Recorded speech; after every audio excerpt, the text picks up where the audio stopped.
Good Tuesday morning. It's the main event. I'm your humble host, Stephen McCollum, and you know him as 17-year NFL veteran, 3-time Super Bowl champion for your Dallas Cowboys. And folks, he's looking for a new sports bar out there. Dale Hellestrae, everybody. Wow, that's how you're going to start it? That's how you're going to start it? I know you went there a lot to watch your that was kind of our meeting place. Yeah. And it could be any number of about 15 of them. 15 of them. And Yeah. now they're... You're the first thing I thought of, and I went, ooh, he's there all the time. Actually, I was meeting a couple buddies at the one up north today, or tonight. Well, not now. Yeah, got to find a new place. Find someplace else Yeah. up there. I don't know. Is Wolfley still open? Well, that maybe there's maybe a door will be open and we could just serve ourselves. Get in there, cook it yourself and Yeah. everything. Yeah, I don't know, man. I was reading there was like identity theft because they were skimming credit cards and stuff like that. I don't know if I want to. I used to go to the one all the time at Park Central when our offices were there, right. and everything. I was never a big fan of their food. I know a lot of people are. I get it. I'm just not one of them. Okay. That's all I'm going to say. Well, all I can tell you is that no matter what's troubling you in your life, Steve, whether it's your foot, whether it's your head, whether it's your body, if it's finances, everything is right in the world this morning. Let me guess. Can I guess? Yeah. Arizona beat BYU? Nope. Bigger Bigger than that. Duke settled its lawsuit against their quarterback, and they're letting him go? Bigger than that. Bigger than that. Cardinals might have a new head coach because they took him to – I wonder if they took him to Zips last night. Wouldn't that make a great impression?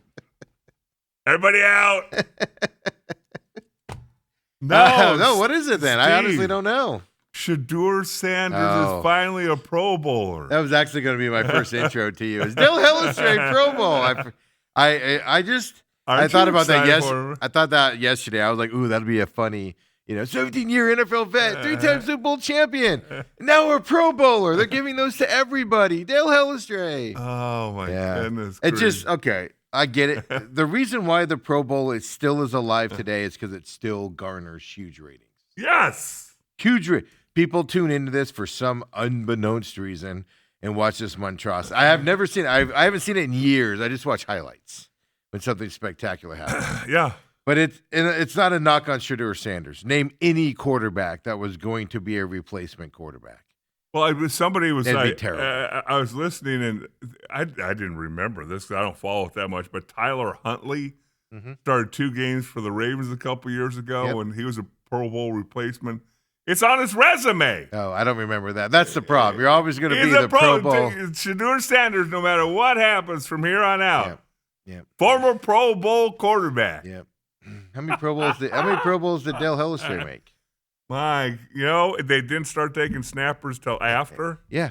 That's my point. Shedeur Sanders has a better resume than you. Yeah, you make your point. In terms of individual accomplishments. No, it's just a joke. It's stupid. And like I said, this is not – a lot of people are attacking Shedeur. He should accept it. He should go play in it, obviously. Yeah. It's more the endemic. Anybody that they would have chosen in that spot. Yes. We'd be saying the same. That he gets extra hate because of who he is and all that stuff. But anybody that moved into that spot is unwarranted for that position. Right. No doubt about it. And we should shut down the Pro Bowl. Right. I'm not saying again that it's Shedeur Sanders garners more attention. Yes. But if they pick Curly Joe and Mo, 19.8 QBR this season, Dale, doesn't do it for you. If you picked up Curly Joe and Mo, it just tells you where the Pro Bowl's at. And the thing is, like I've always said, and we've talked about it on the show, if the players don't want to participate, that's my argument. Then get rid of it. Everybody's injured. Now, Drake May, is in the Super Bowl, so he can't be in it. Right. That's why he's replacing him. But no, I agree with you. If the big name players don't want to be there, just close it down. That's the whole point of it. The problem is it's going to still get millions of viewers and be the top rated thing on that time slate on Wednesday. Like is it on a Wednesday? Yeah. Yeah. I didn't even know that. When did they change it from the Sunday before? So it's not even this Sunday? No, I think it's Wednesday in Santa Clara. Yeah, because everybody dreams of going to Santa Clara for an All-Star. At least when it was in Hawaii, people would just want to go on vacation. Yes. So you want to bring your families over there and just make it a week-long vacation. And Yeah, I don't know. It needs to go away. I saw that and I was just like, what are we doing? Yeah, February 3rd, 2026. That's Tuesday. Is it Tuesday? That's Ethan's birthday. That's next Tuesday. Oh, I mean, I He knew it was turned, during the maybe week. his 18th birthday party. I'm gonna maybe I won't be here Tuesday. We're gonna go to Santa Clara. Watch the Pro Bowl. I bet you Ethan would be tickled pink. He'd be like, "What are we Look doing?" at Shador down there. He'd be like, "What are we doing?" I'd be like, "We're gonna get a watch out of this. One of those Shador watches out of this." It's just, I don't know. It's just the dumbest thing ever. And God bless you. And then it's on a Tuesday night. And who's gonna be watching that? Well, maybe Tuesday's a slow TV night. I don't know what's. I don't know. I was really, really looking forward to this Arizona BYU game last night. Like, I was like, this is going to be a banger of a game. It's going to be fantastic, battling it out. And I almost forgot it was on. At like 6:58, I was like, look, there's something I was going to do tonight. Yeah. I was like, oh, crap. That's how down the slot of things are if it's not Suns football. Right. It's just not in my purview right now. And I was really looking forward to this game. It wasn't like it was an afterthought or anything. Yeah, Pro Bowl next Tuesday, I have no clue. Except for ESPN hyping it up. Yeah, you'll hear about it. But I don't watch a lot of ESPN unless a game's on. Right. Like, I don't watch Get Up and those types of shows No. anymore, anything like that. So I don't watch any of that. So I'm just going to stumble upon it and be, oh, Pro Bowl. Don't they do two-hand touch or something? I think it's flag, isn't Is it? it flag now? I'm not. They don't play football. No, I've not watched a Pro Bowl in 15 years. The thing that I used to love about the Pro Bowl is like when the skills competitions, Yeah. like the quarterbacks and throwing it, like they didn't take it seriously. Some of them did, some of them didn't. But that was fun to watch. Yeah. But Where's that stuff linemen and all that. What what do you do? Tug of war?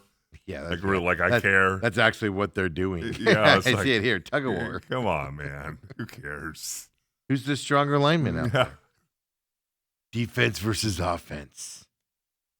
And then some defensive guy goes, I remember when I beat you that one time. And then the lineman goes, you beat me one time out of 60, Tiger. And a fight happens, breaks out.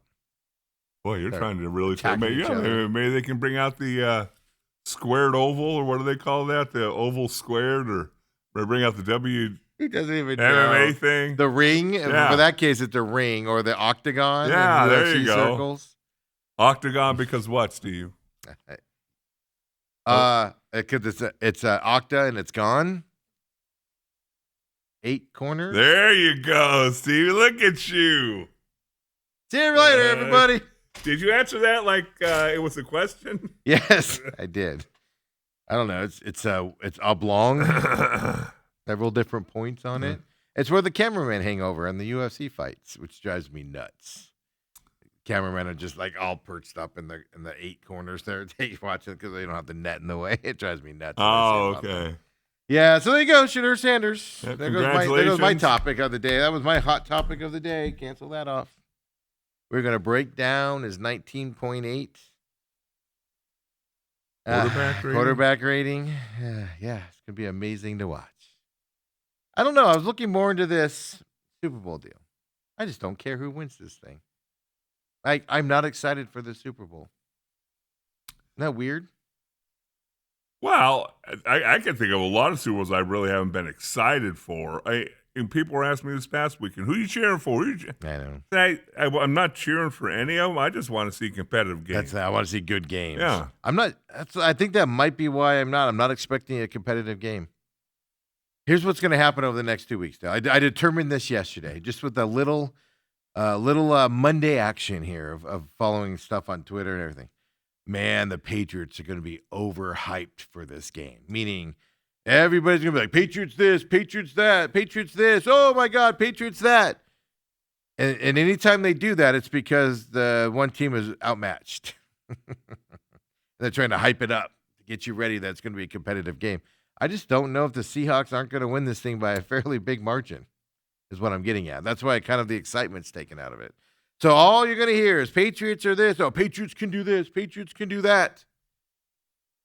Okay. We'll see. I don't think they'll get blown out. But My initial, by blowout, 14, 21 points probably. ooh, But it'll be like a late 21 maybe. How are the Patriots going to score against the Seahawks defense? The Rams struggled to score, and they scored against them, but the Rams struggled to score against the Seahawks defense. And the Rams offense is better than the Patriots offense. That's my problem with it when I look at it.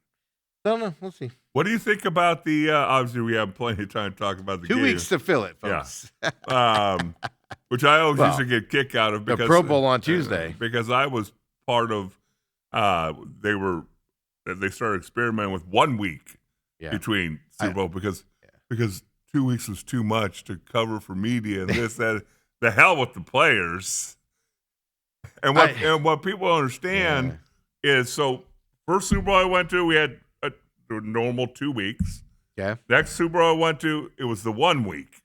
And then out here in Arizona, there's 2 weeks. 2 weeks, yeah. So what people don't understand is, so it'll be, what's today, Tuesday? So Tuesday, all the players for both teams will go into the meeting, and they're going to talk all the logistics. Aren't they technically off today? Or because Yeah, they're going to the Super but I Bowl? mean, they won't practice or anything. Yeah, but they'll this still have is the meetings. Okay. It's a logistics day. Okay. To where this is a hotel we're staying in. Here's hotels where you can get rooms for your family and friends, and here's how many tickets you get, and Okay. and here's when we're flying in, and here's this and here's that. The 1 week Super Bowl for us, we had to go in on Tuesday before the championship game. Oh, and do all that then. And you have to act like you've already won the game. And okay, hotel rooms. Whose names are you put them under? Who do you want to fly on the family charter? That could be so disappointing. Yes. So you go through all this stuff. Your brother's like, I'm going to Atlanta for the Super Bowl. Yeah. Then you guys lose. Yeah, and it's just the 2 weeks is all for the players. Yeah. So just so people understand a little bit about that. But I think goes on. I think it's 2 weeks also. Let's be honest, because you can overhype it. Oh yeah. Oh. Because if it was 1 week, you're squeezing it all into one. You're getting a lot more play out of it with 2 weeks. Like I said, just yesterday, the amount of people giving me stats on how the Patriots are going to win this game. I didn't see one person say how Seattle could win it. It was how the Patriots could, which tells you it's a distinct disadvantage. I think Seattle was favored by 4, if I remember correctly, on the opening line. I'm gonna look that up real quick here. I think it's 4.5 now. Is it 4.5 like that. now? Well, it might have been 4.5. Is what I then. heard. Yeah, I don't. So it might have been 4.5 then, but it was around 4. Yeah, 4.5 right now. All right, 40 over under 45.5. That's going under on that bad boy. Well, we'll see if it's raining. Here's the other thing. I get it. It's San Francisco. It's a corporate environment that goes there and everything. But one team's used to playing in that stadium. Like, there's going to be no surprises for the Seahawks in that stadium. If anything, it's going to be the quietest stadium they've played in that stadium because it's going to be so corporate and not Niners fans in there. Right. So I think that type of stuff does influence it a little bit as well. You know, what's interesting is when you say that, so these things pop into my mind, because back in 95, Cardinals were in the NFC East. Mm-hmm. We played them every year. And every year we came out here, it was at least 75% Cowboys. It was fans. more than that. I sat in a lot of those games. It was a lot more. It might have been 95-5. But And it was usually sold out, and it was very loud pro-Cowboy. But usually when you guys came here, it was like Monday night. We always got the Monday night game against you guys. Well, they had to give you something, so Anyway. they bounced it off with the TV darlings. But in the Super Bowl, first of all, they made us walk all the way around the stadium because we're in the visiting locker room. Made us walk all the way around the north end zone Because you do a special intro to come in, so we would walk in separately. And we walked out for the first warm-ups, and we started looking around because we were getting booed. And we're like looking around going, hey, we're in Arizona. That was what? Pittsburgh, Yeah, right? yeah. Pittsburgh's got a huge following. Yeah, I said, we're walking around going, we don't get booed in Arizona. The thing I remember walking down Mill Avenue for that Super Bowl. 95. I was a senior in high school. Had senioritis at that point, February. I was graduating in May. And you're in a Super Bowl. First of all, man, you're old. Second of all, I remember just being at Mill Avenue, and they had the Christmas lights on the trees, and they were all stars. And everybody's like, oh, Dallas Cowboys stars on everything. Like, no, it's just the Christmas ornaments, people. But there was a lot of both fans down there. That's what I remember. Pittsburgh travels every bit as much Yeah. as the Cowboys travel. They had some like NFL event. Creedence Clearwater played at that event. I remember that. Wow. Yeah, I think that was Revival at that time. Wow. And so the other thing is that I heard overnight. Did you see the poster that came out before the season of one player from each team walking towards San Francisco? Yeah, the last two in the front with shoulder pads on. Yeah, isn't that nuts? Yeah, don't tell me it's not rigged. Like, I pay attention to that. Well, hold on. Let people know I haven't seen it. I'm sorry, Yeah. Sorry. I assume everybody's heard about it by now. Yeah, not everybody's heard about it, but they have one player from each team, and it's kind of almost like a triangle walking towards San Francisco. Yeah, the stadium. And the two closest to the stadium are Drake May and Sam Darnold.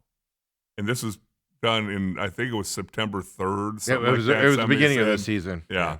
So now everybody's going, oh, it's rigged. It's rigged. Well, they do that thing because I don't believe in that stuff. Like, I'm only half joking when I say the NFL's rigged. Only half joking. But every year it's like they have the colors. They change the color schemes. And like every year the color schemes match up to the two teams that are in the Super Bowl. It's really weird.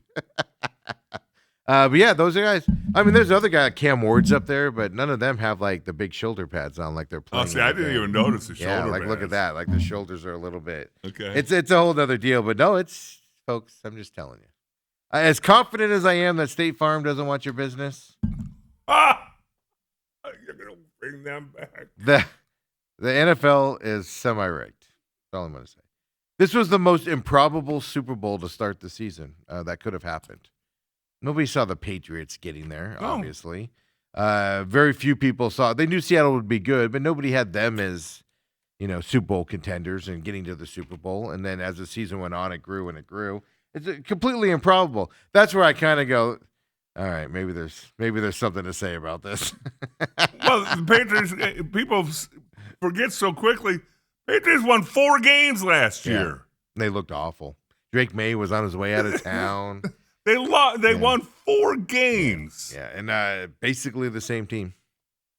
That's the amazing thing about it. Yes. And yet the Cardinals. I mean, they spent so money. You have to have a 3-year rebuild. That's not going to take 4. It can't turn out. It's going to take longer than that if they don't figure out the quarterback quick. Robert says, hey, don't be an ageist. I'm not being an ageist. I said congratulations for your making it this long in life. That's all I said. Wow. Robert's close to you. That's the only reason I give you a hard time about it. And everything. But no. I'm angry at Dale, and I hold this against Dale. The fact that I'm reminded how many years I've been out of high school, because that was the last time the Cowboys have won. Ooh. Made it to a Super Bowl.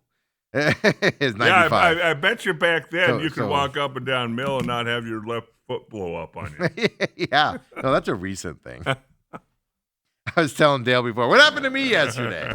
I left here perfectly fine, left here, made a couple stops at a couple houses I needed to stop at and look at.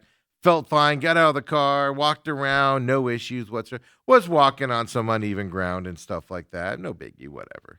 Get back in my car, I drive 20 minutes out to the house. And I'm like, I'm going to go to the grocery store and get some stuff I need. I get out of the car at the grocery store, folks. And it feels like somebody has shot me in my left foot. It is so painful. No idea what happened. So then I go home. I get it all done. And I go home and I'm like, oh, whatever. I take ibuprofen. Get home. It's like, oh, a little pain, whatever. I took a nap on my couch, like a 30-minute nap, 45-minute nap. I woke up and I swear to God, it would have felt better to chop my foot off yesterday. What the heck just happened to me? That's what Dale's referring to. Pushing 50, Steve. Sucks getting old. And guess what? 49. And I'm guess 49 what? in a couple And weeks. guess what? It doesn't Doesn't get get easier. better. Literally no signs of any ailments or anything all day yesterday. So I got out of the car at the grocery store, and it was like, what in the world? Like, it wasn't like a small pain. It wasn't anything like that. It was like toes, sharp needles sticking through my toes. Oh. See, I told Steve last week when I was playing that golf tournament with my son-in-law, literally there's this slight, it's not even 45 degrees, it's probably about a 10-degree angle walkway up to the restaurant at Moon Valley. Mm-hmm. Well, of course, it's elevated on the mountainside. Yeah, so we can look down at everybody. Yeah, exactly. Yes, and Charles Barkley, you guys can wave up at Charles Barkley. And and I'm walking up there, it's whatever, 8:00 in the morning, and I'm just walking, not carrying anything, going to have breakfast. And all of a sudden, bam, I feel a pop in my calf. I'm like, what? Did you look backwards? Like yeah, it's like, did somebody kick me from behind? I'm like, there's nobody else around. I'm going, Dale tears his Achilles walking. And now if you see my ankle, my foot, it's all black and blue. Yeah, mine's not black and blue. Mine's a little bit swollen, but that's it. No black and blue or nothing. Look at that. Look at this old man right here. Yeah. Depressing. One thing I know for sure, because I see this every year in terms of the Super Bowl, but anytime where one team has to travel east and one team travels west for the Super Bowl, obviously the Patriots have to travel west from New England. Right. And the Seahawks have to travel. They have to go west too, technically. Oh, no, they don't. Wait. Here we go again. I think Seattle has I think it's almost just directly south. Is it directly south or does it stick out a little bit? Just take a left out of Seattle. No, you got to make a U-turn. Oh, if you haven't been watching long enough to get that joke, thank goodness, first of all. Thank you. But anyway, let's go west. The team that travels west has won the Super Bowl every year. Every year it's happened. Chiefs last year, Chiefs-Eagles. Eagles obviously had to travel west, and the Eagles won. That was in New Orleans. In Las Vegas in 24, obviously the Chiefs had to travel west, and they won at that point. Atlanta in 2019, Patriots had to travel west there to Atlanta. Rams had to go east, and the Patriots won that Super Bowl. Then, of course, out here in Glendale, Seahawks-Patriots, 10 years ago now, right? 2015 Super Bowl. Patriots won that one. And isn't it? Here's my dream of how the Super Bowl goes this time, Dale. Patriots up by like 4, 30 seconds left. Seahawks, 20 seconds left. Seahawks get the ball, and they drive down the field, and they're at the 4-yard line. Something to that effect. Something close right there. And then everybody and their dogs is going to be going, are they running it or throwing it? Are they running it or throwing it? Are they running it or throwing it? That's my dream come true. And their running back has 100 yards rushing for the day. Yeah, it's a dominating running game. That's all I want to see what happens. I just want to see it play out like that again. Wouldn't that be an amazing thing to happen if that scenario is sitting there? I guess the Patriots would have a 4-point lead to win the game. Right. Do you throw it or run it at that point? That's what I'm dreaming of right there. I'm dreaming of that scenario. I think you run a slant pattern and see what happens. Yeah, like you did last time? Yeah.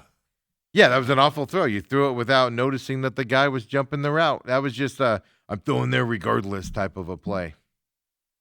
Russell. Boy, you still remember, huh? I do. It bothers the crap out of me. It's amazing the things you remember and the things you forget. Well, that was in Glendale here.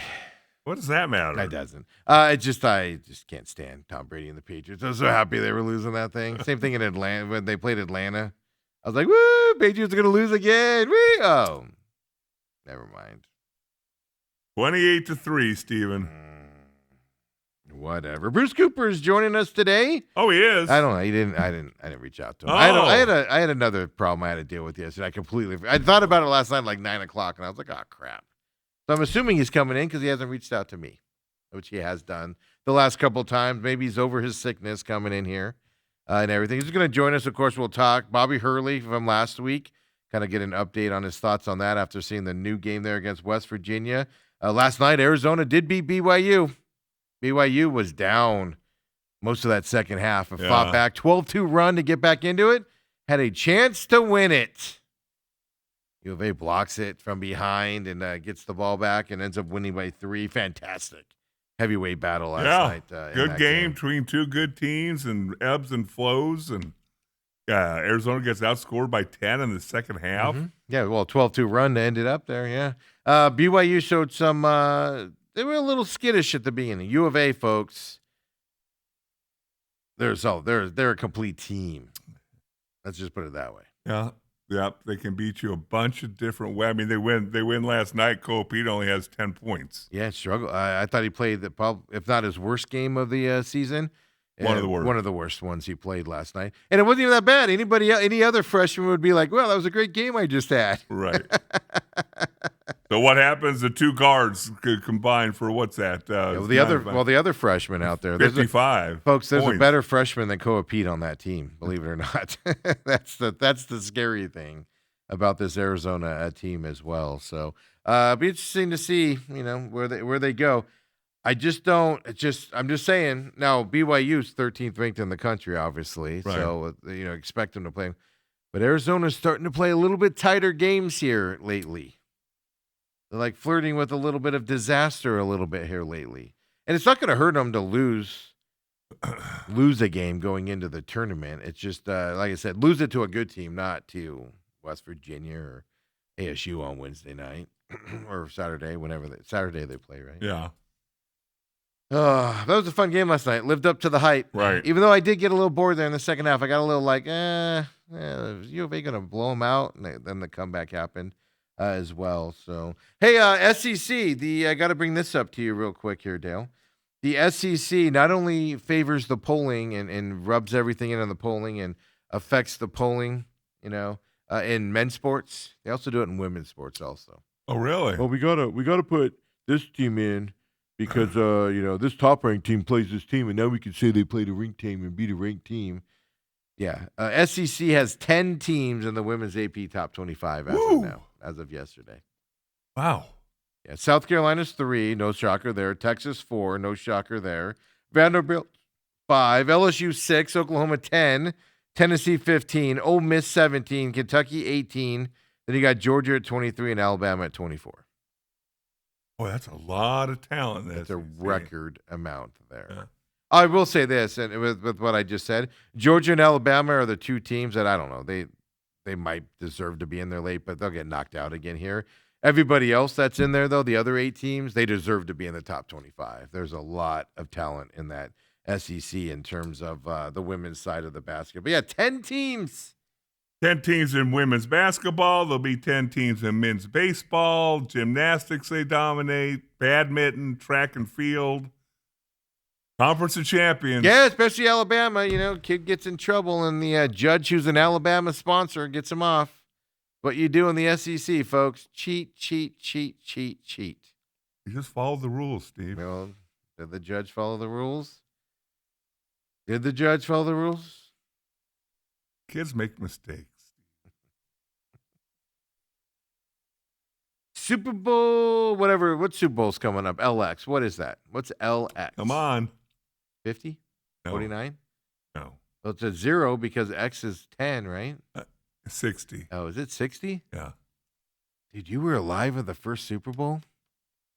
Yeah, I think that was his first Super Bowl. 60 years ago. So what year was that? I don't know. We don't do that kind of math here.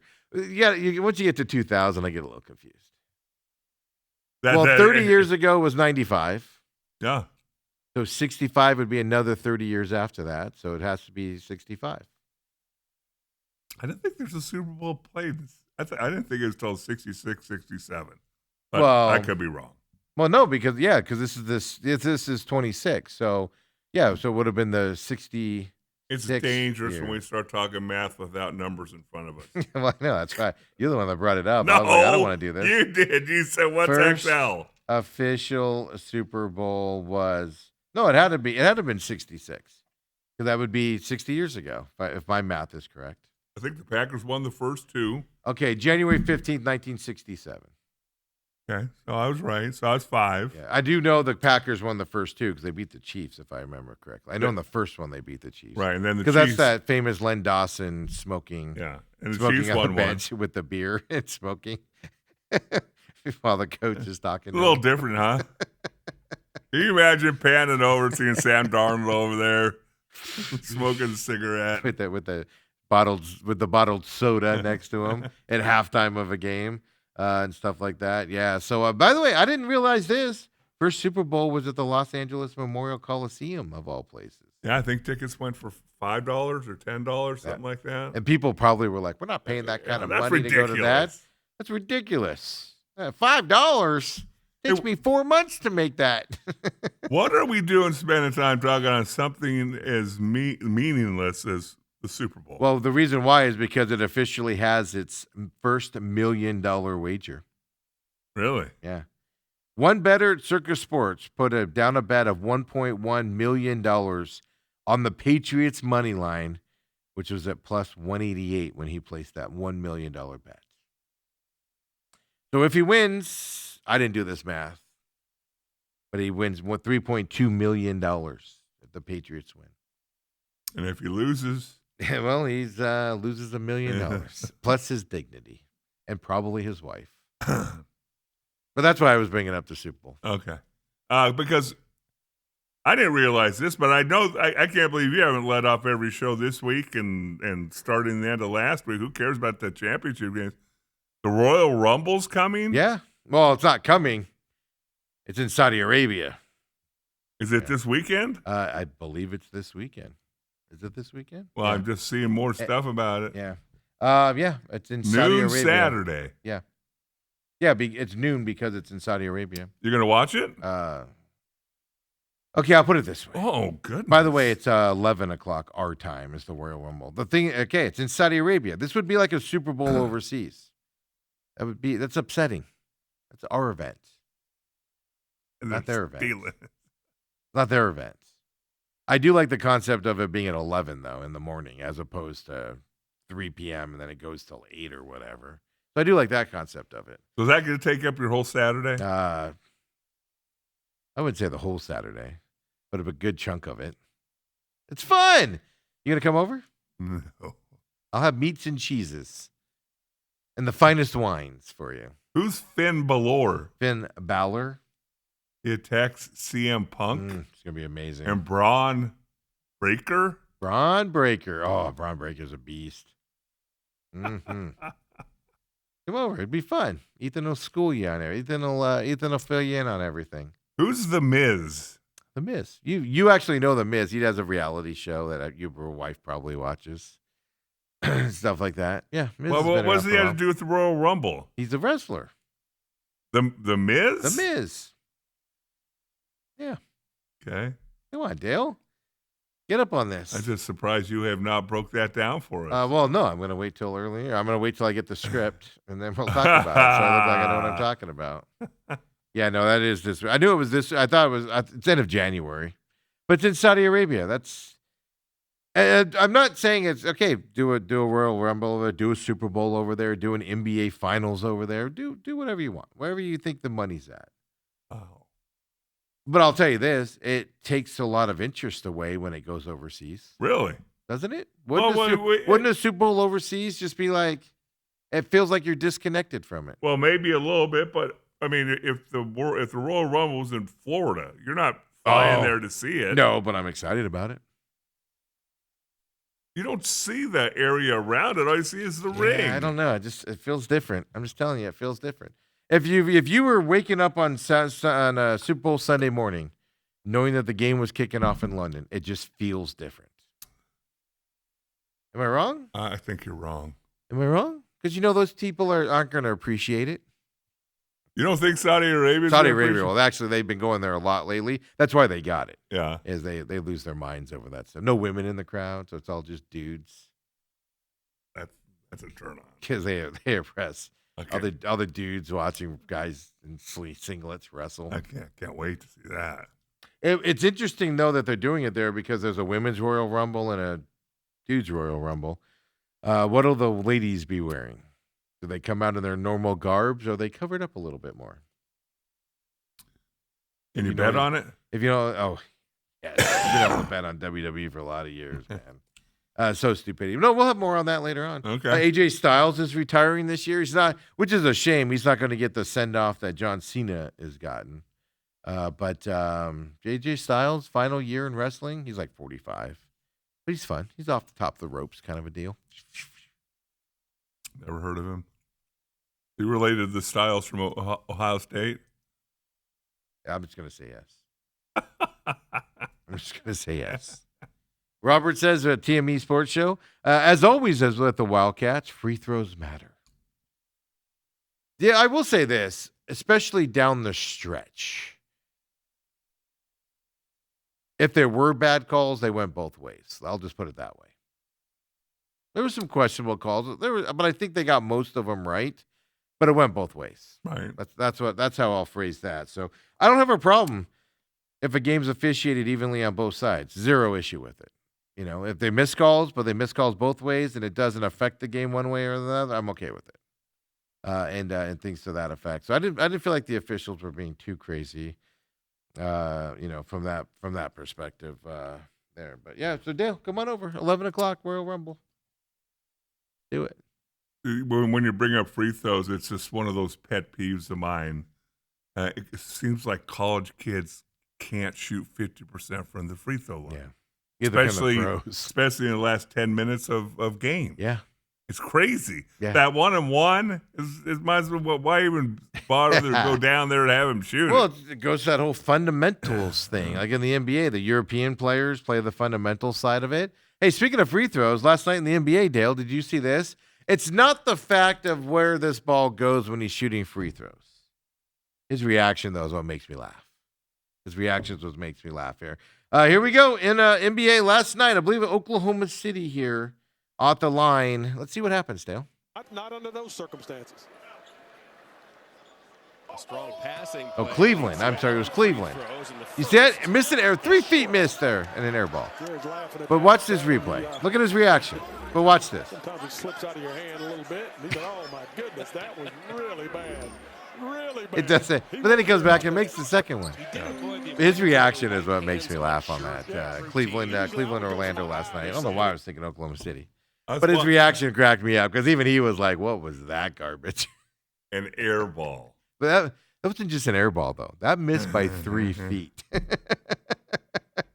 But his reaction is what made me laugh. Yeah, because the second one looked like he's a 90% free throw shooter. He's actually really good at free throws.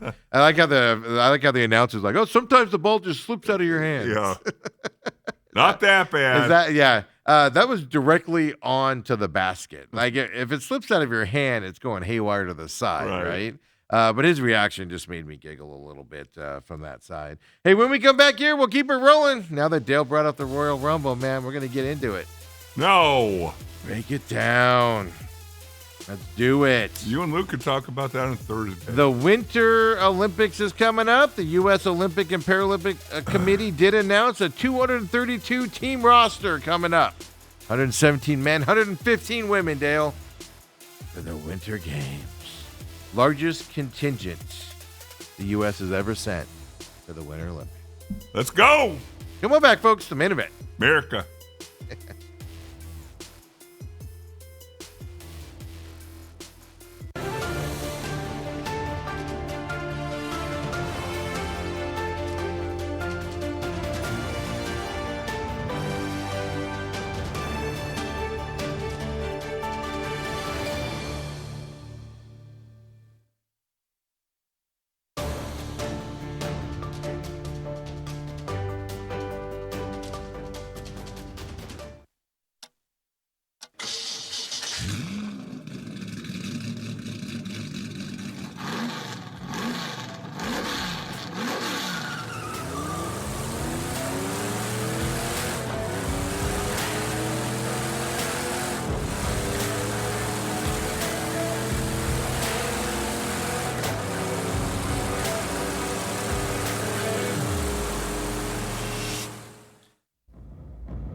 And we're back here, main event.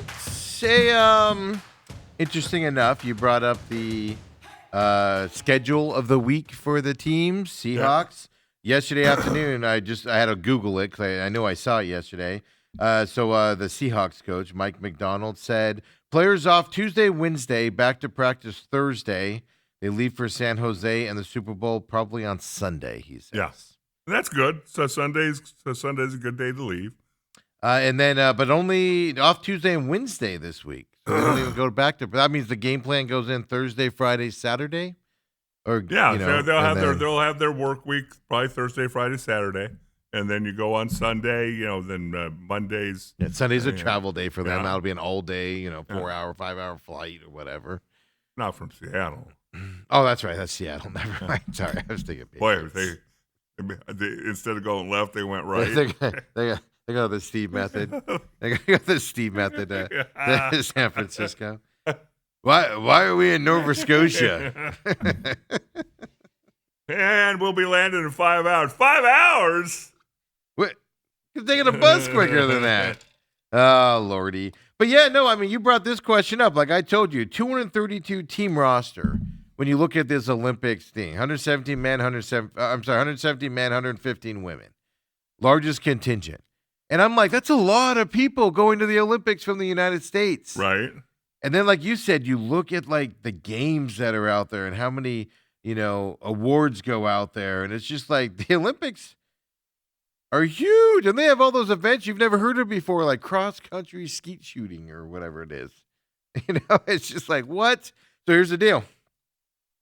I found this fascinating as well. Athletes come from 32 states plus District of Columbia.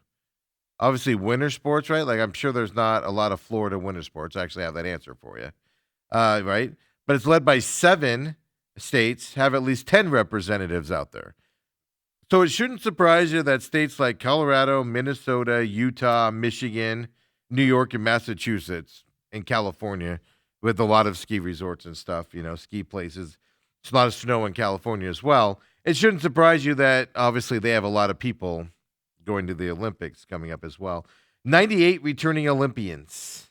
7 of them are making their 5th appearance. So do the math there, Dale. Every 4 years. And you've made the Olympics 5 times now. You're pushing 40. Yeah, if you get into it early. Well, I mean, that's if you're 20 when you get there. Yeah. If you go 18, yeah, you're late 30s here for these 7 people making your 5th appearance there as well. Interesting, the sports for the 5th appearance.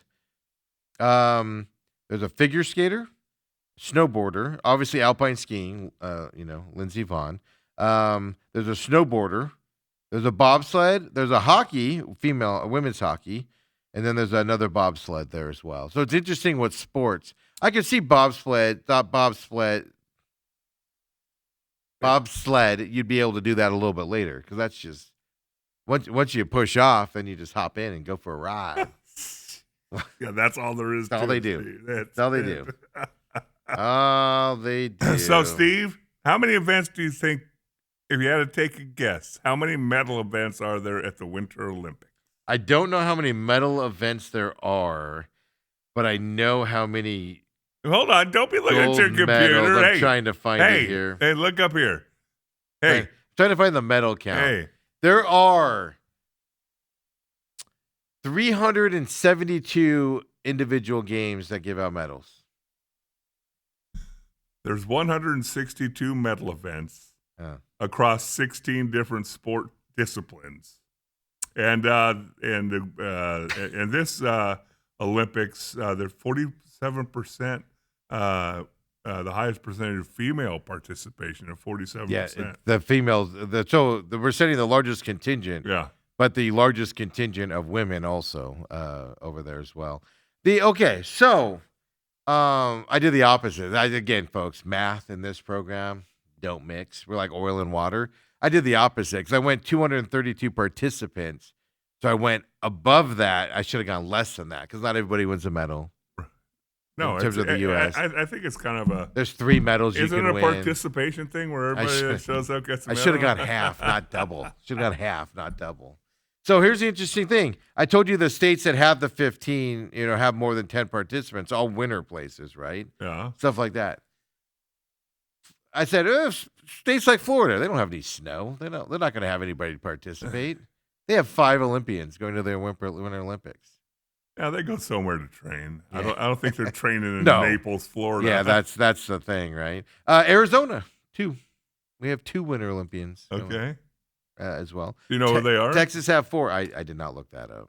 We should have them on, Steve. We could. They're probably training right now. What is it? Are they training like all the time now to go? Is that your That's training? me training.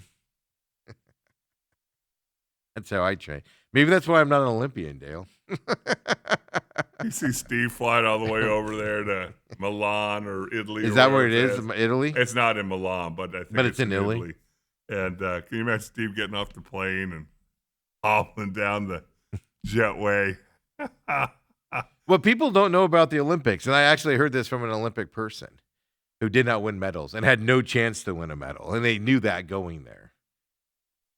It's like half of the people in the Olympic Village, or 3/4 of the people in it, know they have 0 chance to win a medal. Right. They're just there to go do an event and then just have a good time. Have an experience. Have a good time after that and everything. So it is an amazing thing to see. 84 members of the 200 and whatever it is I said was going are current or former NCAA varsity athletes. University of Minnesota has 7 of them going. Another 7 schools have at least 3 athletes. And they're all, the northern, Boston College, Wisconsin, Boston University, Michigan, Northeastern, Dartmouth, and Ohio State. From that perspective. My point is that, the Olympics is a big thing. It is. Just inherently, you see it. It's a big event. It goes all over the place. Tons of events. And then you see the actual breakdown numbers. And it just blew my mind yesterday when I was seeing all this stuff. It's ridiculous. By the way, Team USA has 4 sets of siblings. 2 sets of them, though, are in hockey that we already know about. The Tkachuk brothers, Matthew and Brady, and then Quinn and Jack Hughes. They're both on the Olympic teams as well. So, and then you got a free skiing, whatever that is. There's siblings in that one. And then there's siblings in the curling side of things also. Oh, I love me some curling. That's gonna be curling. fun. I thought you said crewing. I was Oh, thinking, no, curling. That's going to be fun. The youngest athlete in the Olympics for the Americans is how old, Dale? If you had a guess. 15. Wow, you nailed it. 15. Abby Winterberger, free skiing as well. Oh, I was going to say maybe ice skate. Whatever. I don't even know what free skiing. I assume they let the gate down and you just go ski. Take pictures. The oldest American member. I'll tell you this: the sport is curling. Well, you said 5 Olympics. I'd say probably 45. Oh, yeah, 54. Really? Yeah, they obviously have not been. They actually haven't been to 5. Rich Rahonen, curling, 54 years old, is the oldest.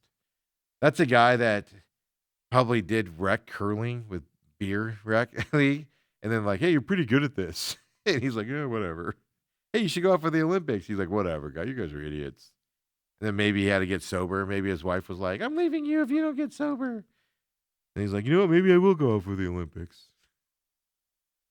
Boom. And he's in the Olympics now. Wow. You went down dark hole there, And he's didn't in you? the Olympics now to save his marriage, folks. That's what he's doing. So, anyway, some Olympic stuff for you. The sheer numbers of this is just ridiculous in terms of how it goes. But interesting enough, North Dakota has 1 athlete here coming up. North Dakota. So there you go. A little Olympic talk here on this Tuesday for you as well, Dale. Where else do you find Olympic talk? If you don't know, by the way, opening ceremonies is a week from Friday, February 6th. So now, does hockey take a? Yes, it does. How long is that break? Any idea? I think it's 2 weeks. Only 2 weeks. Because sports don't go the whole time. So hockey will start on a date and end on a date a week. It's only a week and a half or whatever. Okay. It doesn't go the whole Olympics, obviously. they rotate people in and out. Like if your event isn't at the beginning of the Olympics, you're not flying into the Olympics until, halfway through before your event starts. Right. Not enough lodging, I suppose, or something. Yeah. NHL takes a 2-week break. Okay. I'm pretty sure it's 2 weeks. Now you're making me double think that again and everything. Well, I just want you to not double think it. How about think about it for the first time? Oh, I think about it all Oh, the you time. did. Because they have to approve it. The league has to Yeah. approve it. The owners have to approve it and all of that for him to go.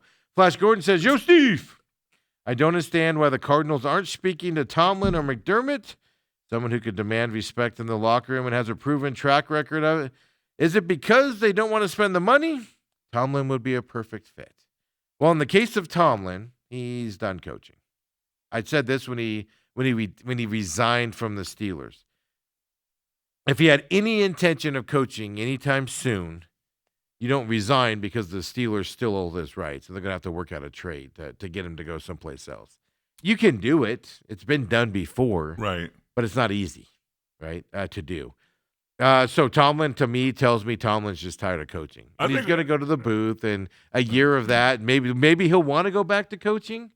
It's just right now, I think Tomlin's done coaching. Well, the thing is, and I think it was either Holmberg or another guy that I know who's just diehard Liz Breeze Steelers Quit hanging out with football. those Steelers fans. I don't know where they come out of the woodwork, but if you can remember back to when Cowher left the Steelers, his health wasn't real good. Yeah. And he was talking of just taking a year off and just go to TV. Billick in Baltimore did that too. And he got fired in Baltimore. He's like, I'm just going to take a year off. And so you look at Cowher. 18 years. Well, Cowher was only 9 years? It wasn't even that long. Yeah, it's 9 or 10 years. I mean, it was long, but it was not as long as Tomlin. You look at him now, and he looks better than he did back when he first started coaching. He looked cold the other night. He looked cold the other day. Wow, that's No, that's the problem. You get out of that. I mean, if you don't know, coach, the fact they made it 18 years is an amazing feat that they did as well. Now, McDermott's another story. I suspect McDermott has no interest in the Cardinals. I think that's more of that interest side of it. I just don't see McDermott. When you build something up for one time, it's hard to build up it's hard to do it again. I just think a couple of those guys, like I guess. So what I was getting to is I think Tomlin, he'll be a natural in the TV booth. He'll do that for a year and then see what's open next year. Yeah. Well, that's the thing. It'll be what opens up. And then he'll go, boy, I kind of like this flying in on a Friday and doing my deal Saturday, Sunday, and then going home. Billick has talked about this, the Ravens coach that won the Super Bowl, and then, of course, he got fired, and then Harbaugh went in there. He talks about this. He only wanted to take a year off. Yeah. But then that next year, no good jobs came open that he wanted. And so he skipped that year. And then he literally, I think the phrase he used was, this was many years ago, I think the phrase he used was, you blink and you're out of football for 8 years. Right. And then you're like, I'm not going to go back and coach. No. You pull out one of your schedules from 7 years prior and go, really? I want to do that? You get together with the teams and like, I remember when you used to make us do this. And he was like, ugh, I did, didn't I? That's awful. Plus you lose the edge. That's the problem. That's a problem I think Tomlin and even Harbaugh had, these last several years. I've been talking about them needing to go for a couple of years now. I think you just lose your edge at some point. You lose your voice. You're not as stagnant on it. You rely on your coaching staff to do more of the stuff and the players there. And I'm not going to say you don't care. Perspectives change. Let's just put it that way. The winning is important to you, but it's not like it was when you were younger. Well, and I think every coach's voice has a shelf life. And so when you talk about, I think 7, 8, 9 years is a long shelf life for a coach. But even though, because you have so much turnover in the NFL. Right. But you also will have those guys that play for a decade. Well, that's the thing. Your superstars or your big guys will be there, but most of your players turn over. Well, every I think year. I've told you, when we won the 92 Super Bowl, we won the 95 Super Bowl. Well, how many years is that in between? 4 years? 4 years. Yeah, your third Super Bowl. And I think we counted up, I might do this again someday. I think there was only 14 guys who won all 3 Super Bowls. Well, let me ask you this. second to third. You didn't win the Super Bowl in the third year, but you went to the NFC Championship game. Still pretty much intact team to those first 2 years. Was a lot of the changeover when Jimmy left, because head coaching changes causes a lot of turnover. Guys that were liked and in the system all of a sudden aren't liked and out of the system again. So was the loss in the NFC the caveat to change, or was it the head coach? No, I think there was obviously some change when Jimmy left, but free agency was part of it. Yeah. And again, average career is 3.2 years. Yeah, and you win, and everybody wants your free agents Yeah. all of a sudden, even if they're not very good. What was that cornerback that Larry Brown, went to the Raiders, right? Super Bowl MVP, Record contract with the Raiders as well. Yeah. Robert says, it could be wrong, as often I am, but don't think any veteran coach wants anything to do with Bidwell and how he runs an organization. I think that's the consensus out there. Sure, that's a perception. Yes. And it also, I don't know, how much was McDermott? I think he was making $9 million a year in Buffalo, which is low. I know Harbaugh was $8 million. Bidwell's not paying $18 million for a head coach. No. Let me look here real quick. While I hear Bruce out in the hallway coughing up a storm. Oh, no. Boy, he's been milking this little cough for a while. McDermott was making $8 million as the coach of the Bills. All right. You can That's pay affordable. That. You can pay that. Bidwell's going to sign somebody for $2 to $3 million on the high end. No, he's not. On the high end, I guarantee you. No, he's not. I guarantee you, $2 to $3 million. It'll be at least $5 million, Steve. I think that's what Gannon was 5. 5 to 8's not bad. No. Competitive. You had that tax though for sucking all the time. Oh. Hey, when we come back, second hour, Bruce Cooper joins us. He's back. He's alive. I heard him coughing in the hallway. Come on back, y'all. The main event.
I say week after.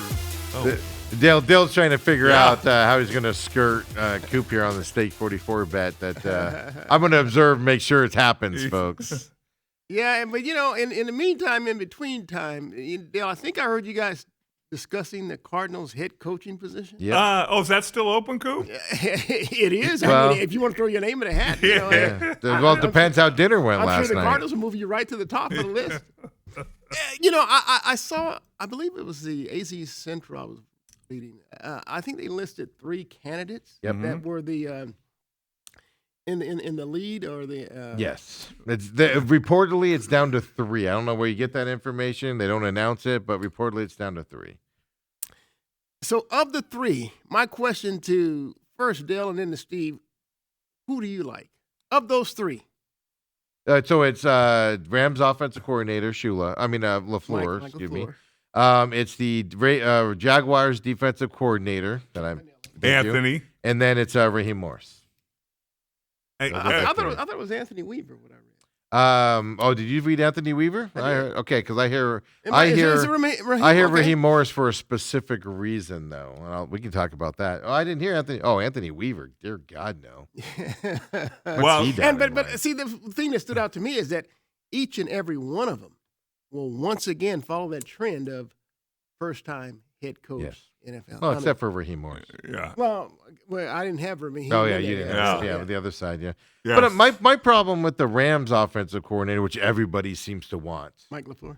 is he doesn't call the plays, and that's not his offense. You know, it's Well, yeah. Well, look. He spent 4 years with Shanahan Yep. in San Francisco. Wasn't a play caller. Yep. Spent 2 years with the Jets, and they were just god awful. horrendous.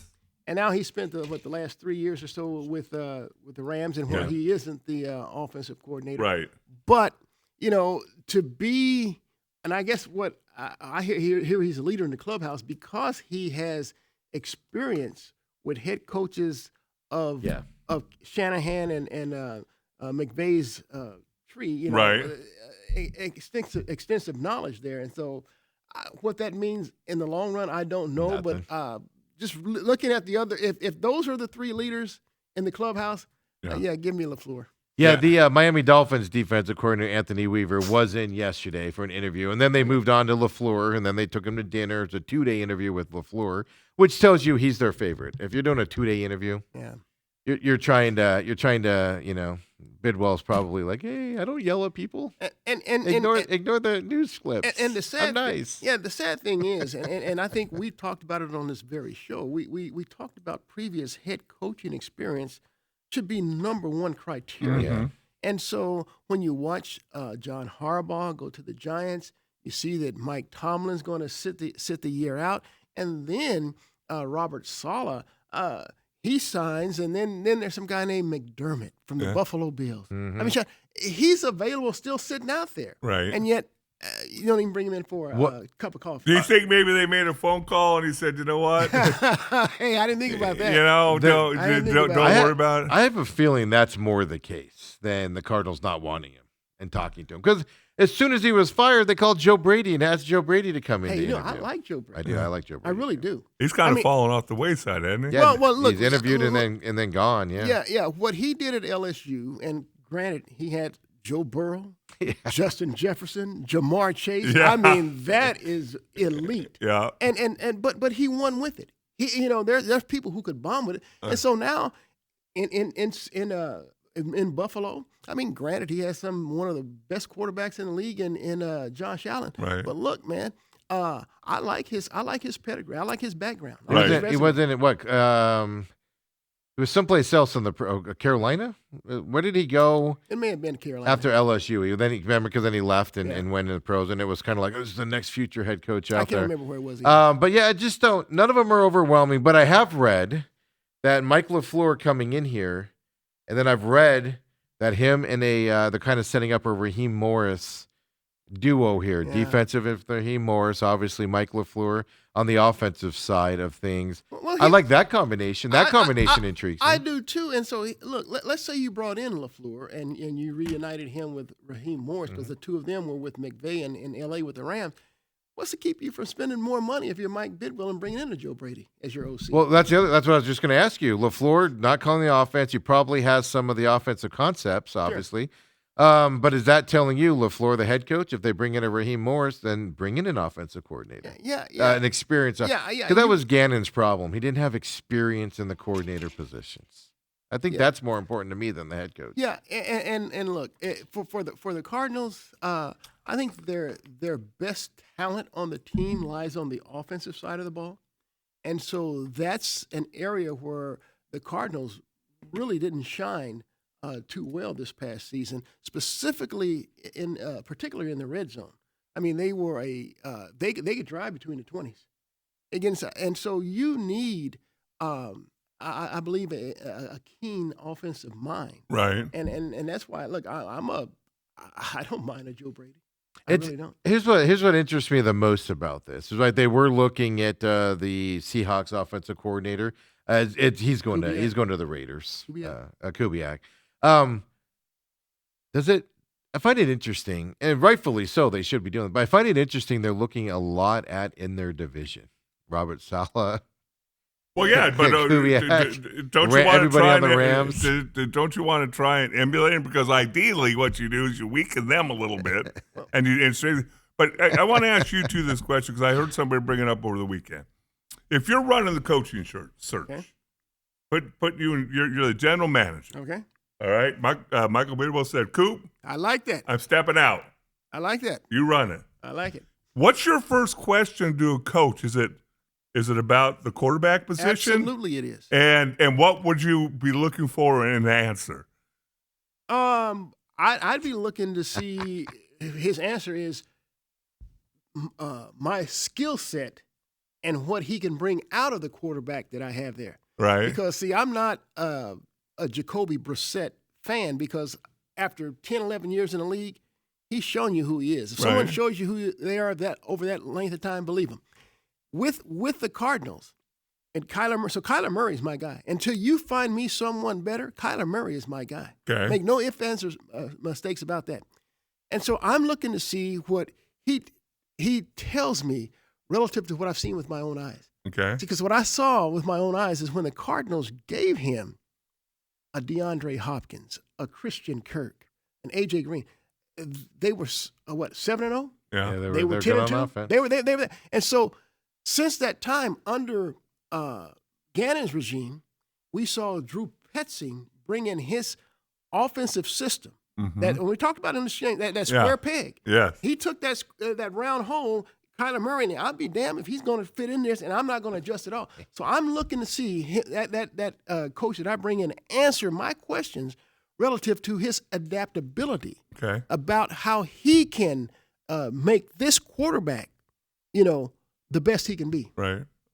See, what's your first? I mean, it's just I mean, if I'm interviewing somebody, they better come in with a notebook of their plan, how they view the organization. Yeah, a little score. This is a small one. I think they just sound like this. But they need to come in with a game plan. Hey, here's what I see with the team. Here's where you don't have to get specific because I don't know if like you're not going to go. This guy's terrible. We need him gone. But you go, hey, this is what we need to do with this. We need to upgrade this position. These types of positions. We need more of a pass rush. You can get into those types of specifics. But to me, yes, the quarterback's a big question. I think the Kyler Murray question could be disqualifying, but I don't know which way it's disqualifying, keeping him or getting rid of him. It's unquestionable. You are keeping him. There is not a single quarterback in this draft. Yeah, well, we got to remember the money too, though. That Bidwell doesn't want to pay. He's paying him $36 million. He's going to have to pay that whether he's on the team or not. Yeah. And so if you have a coach that says, if you can't upgrade over Kyler Murray, guess what? Kyler Murray's coming back. But you don't know what's happened inside the rooms, though. Like, is Kyler Murray expressed? Like, I don't care. I don't want to be in it. I don't care who you bring in. If Kyler Murray wants to play, and I think a change of scenery or just would have done him wonders, but also just a change in philosophy of quarterback. Yeah. Coaches. I mean, I think that'll do like. And that's where a LaFleur could excite you a little bit if you're Kyler Murray or anybody on that offensive side. Because I don't know, do you watch this Rams offense at all? I mean, Puka's a different beast. They have nobody named Puka. Well, let me tell you something. Puka Nacua is. But other guys are open all the time on this Rams team. But let me tell you something. Matthew Stafford, after 17, 18 years in the league, he looked old. They kept showing him on camera, and he looked old. The light bulb came on for him when he would change sceneries from Detroit to L.A., where they had better talent around him. Yeah, right. I mean, Cooper Kupp was fantastic. Right. And so now, I'm telling you, I'm watching in Seattle. I'm watching some kid named Jackson Smith and Jigba. He looks to me like Cooper Kupp when the Rams won that Super Bowl, or Larry Fitzgerald on that magical run that the Cardinals took during the playoffs. I mean, he looks damn near unstoppable. But you're right, Puka Nacua is a beast, and Devontae Adams. I mean, he looks like he was back in Green Bay again. Not with the Jets. Well, it's that's amazing. what gets me excited. It's amazing what happens when you can put people around a certain quarterback. Yes. How about develop talent? If you look at Sam Darnold and what he's done the last 2 years. With But Justin Jefferson and Jackson Smith and Jigba. Isn't it amazing? Yeah. and coaching. Yeah, Is this well, a better coaching? Absolutely. But what I was going to say is, you look at Matt Stafford. This dude supposedly couldn't hand the ball off in training camp. His back hurt. His back hurts so bad. Oh. And he goes out and has back. MVP. and he'll be league MVP. Yes, he's MVP season. But here's my thing, because I've never understood what you brought up earlier, Coop, is the fact that I think I'm looking for, as a coach, you see what we have. Now, fully understand we have to make some changes because we don't have the talent to compete with the 3 other teams in our division. But what do we have that you think you can use, and how can you adapt to that? That's what I'd expect. Anybody coming into interview would have that For answer. me, that starts with the quarterback position. Right, well, that's what I'm saying. You got to have an answer for me. Yeah, absolutely. You know, and if you say, hey, you know what, I think I can make Kyler work because I'm going to come in with a philosophy that plays to his strengths. My ears perk up. Right. And if he says, no, I'm going to be a 7-step drop team, and I'm going to hold on to the ball and throw the okay, it's not going to work. So it's fascinating because what we don't know is what the coaches are saying in private. Absolutely. And I would expect more from a Rams or a Seattle person interviewing, a Rams person coordinating, a 49ers person interviewing, because they study the Cardinals. Now, a Jacksonville guy, now they played the Cardinals, so they looked at their film and stuff. That might be different. But I'd expect those guys to come in and be like, not saying, here's the problem with your team and here's how I can fix it, but phrasing it in a way like Dale's saying. That's what I would look for more so than, well, Kyler Murray or I'm not going to come here. Like, if they said that kind of just turned me off a little bit. If but they said that, then here's what my offense can do. Yeah. Here's what my offense can do. If Kyler Murray's here, this is what I can do with him. If he's not here, whoever the quarterback is will go to his subset.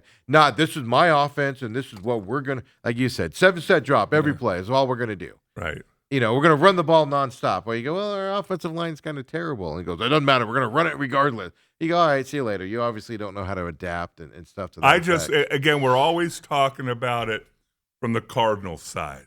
And why aren't they getting this guy? And why aren't we don't know if they've reached out and what the channels are that some of these guys might go, we don't want to. Yeah. You guys finished 9 games out of 3rd place. They were eliminated from the playoff. And 9 games out of 3rd place.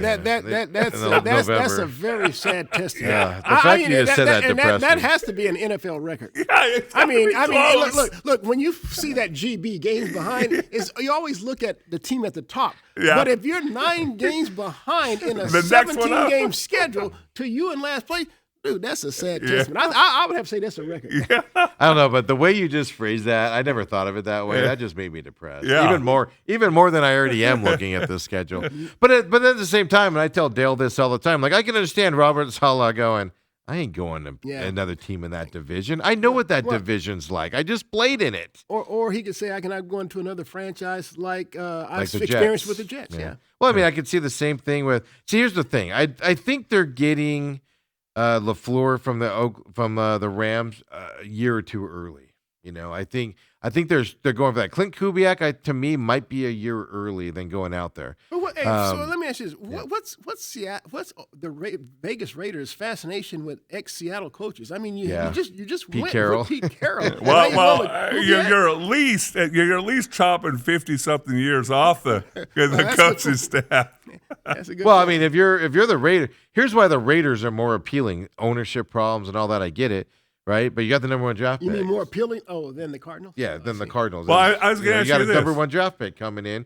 But And did you got see, Tom Brady involved. I think that is a plus, no matter what you think. I think that's a plus. Sure. Absolutely. And he has a say in that organization. Mark Davis has given him a say. So let me ask you this other question. Of the remaining teams that don't have a coach, right now we have Cleveland, Cardinals, Raiders. Bills. I know that. Bills. And the Bills. That's right. Yeah. So what I want you to do is rank those 4 as far as you're a head coach. You have more than one opportunity. What is your? I think the Bills obviously would be Bills unanimous number 1 number just 1. because of Josh Yes. Allen. Okay. Absolutely. So take them out. Okay. The other 3 Bills teams, out. because I think we look at it like, oh, we're so much better than the Cleveland Browns. You really want to come here. And let me tell you something. Quarterback position to me is vital. And I look at Cleveland. Deshaun Watson, no. Yeah. Shadur Sanders. Oh, he's a Pro Bowl. He's a Pro Bowler, Coop. Yeah. Coop. Yeah, Dylan Gabriel. No. Cleveland automatically goes to the bottom of that list right now. Okay. Even with that defense, you don't think you can make sure that defense? That defense can keep is special, can keep you in games, but heck, they lost one more game than the Cardinals. I know. Yeah. No. And the Cardinals are in a better division than Cleveland. No doubt about that. No. Well, here it goes to me. It's of these remaining teams that goes to ownership, and when you're looking at it, like you said, you're not going to see big name guys go to these teams. Like Mike McCarthy going to the Steelers, he's from there. It kind of makes sense. But McCarthy's not going to any of these four teams. Say what you want about the Bills, they have an ownership problem, and it showed itself in that press. The GM's going to be a problem there. So an older person, and McDermott obviously isn't going to the Bills again. But an older person is going to go, I don't want to deal with that GM mess. Look at the Harbaugh situation with the GM with the Giants. But they got a new dome stadium, right? Held up, opening up, right? That's the problem. But then, like Cleveland Browns, did you see? I just looked it up here just to make sure. But the Browns have a questionnaire that they sent to every team, to everybody trying to interview. A questionnaire. For a coach? Yeah, and then you had to do an essay. You had to write an essay I'm on your done. thing. I'm- Well, that's why I'm everybody's already hit eject. backing out of it. Everybody's like, I'm not I've hit doing eject. that. I'm out Right. of here. So they're losing people just because of that, type of a situation. I mean, I agree with you. Bills have to be first just because of Josh Allen, Right. even though there are ownership question marks there. But then that's the question. What's number two? Raiders, you're getting Mendoza, who's not 6 foot. Did you see that? 5'9" and 7/8 and senior Mendoza? day. No, I heard he was no, 6'5". he's Nope. 6'5". Oh, I'll bet you $100. Okay, look it up. Did you not see his deal yesterday? Dude, they No. listed him at 6'5". Okay, what? You must be thinking about the baseball player Mendoza. Yeah, no. dude. Well, you guys talk, and I'm gonna Yeah. show you. No, everything No. I've seen from No, he's even 6'4", when he was, 6'5". even when he was at Cal, I remember him with the Cal Bears. Yeah. because I think it was Who yesterday I was think- measured? Then I think of somebody else who was measured Yes. yesterday and came in shorter. Well, it was not Mendoza. Are you sure? 100%. 100%. Yeah, I look. I remember when Higley High School was sending some of their quarterbacks to go to Cal. Right. And so I remember Mendoza at that time. I'm looking at some of the stuff, and I even watched him in the Pac-12. Dude was, I mean, he looked 6'5". Yeah. Well, you know what? Oh, yeah, it was Pavia. Sorry, Vanderbilt's quarterback. Yeah, it's a little different. They're the same guy. What are you talking about? Yeah, it was Vanderbilt. I'm sorry. But Sorry, guys. I'm an idiot. and so you look at the Raiders.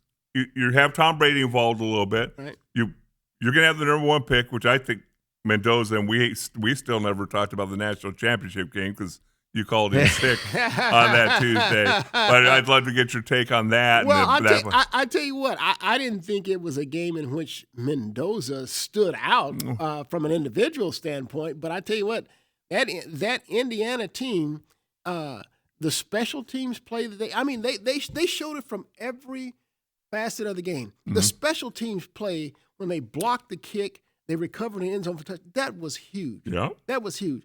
And so then you look at the strip that the defense makes. They were making plays as a team. Yeah. Now, I'll give credit to Miami. They started to really put it together. I mean, they put together a run game. They were able to get the ball downfield for some big explosive plays.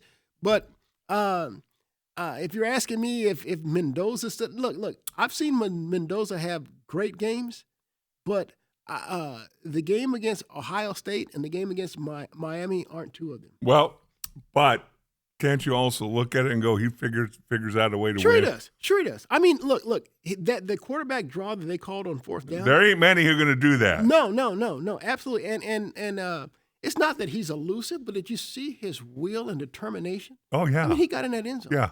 I mean, I think he's a fantastic leader. If you listen to his post-game comments every time, I mean, he's a magnificent leader. Yes, he I mean, is. you want to take that guy for every reason that he shows on and off the field. Right. So the Raiders have that. Absolutely. So, I mean, I think I would list them number Okay. 2 because of that and Tom Brady. Okay. And then, so you're saying Cardinals first? No. Bills. I'm sorry. We eliminated Bills? the Bills. Okay, Okay. so Raiders first, Yeah. Cardinals second, and Cleveland Cleveland. third. Okay. Yeah. I really can't argue with you because you could have questions about all 4 ownership groups if you wanted to go down that road. Well, I mean, you could put Cleveland in front of Arizona just for the simple fact of No, you division. can't. Well, They for have no division, quarterback.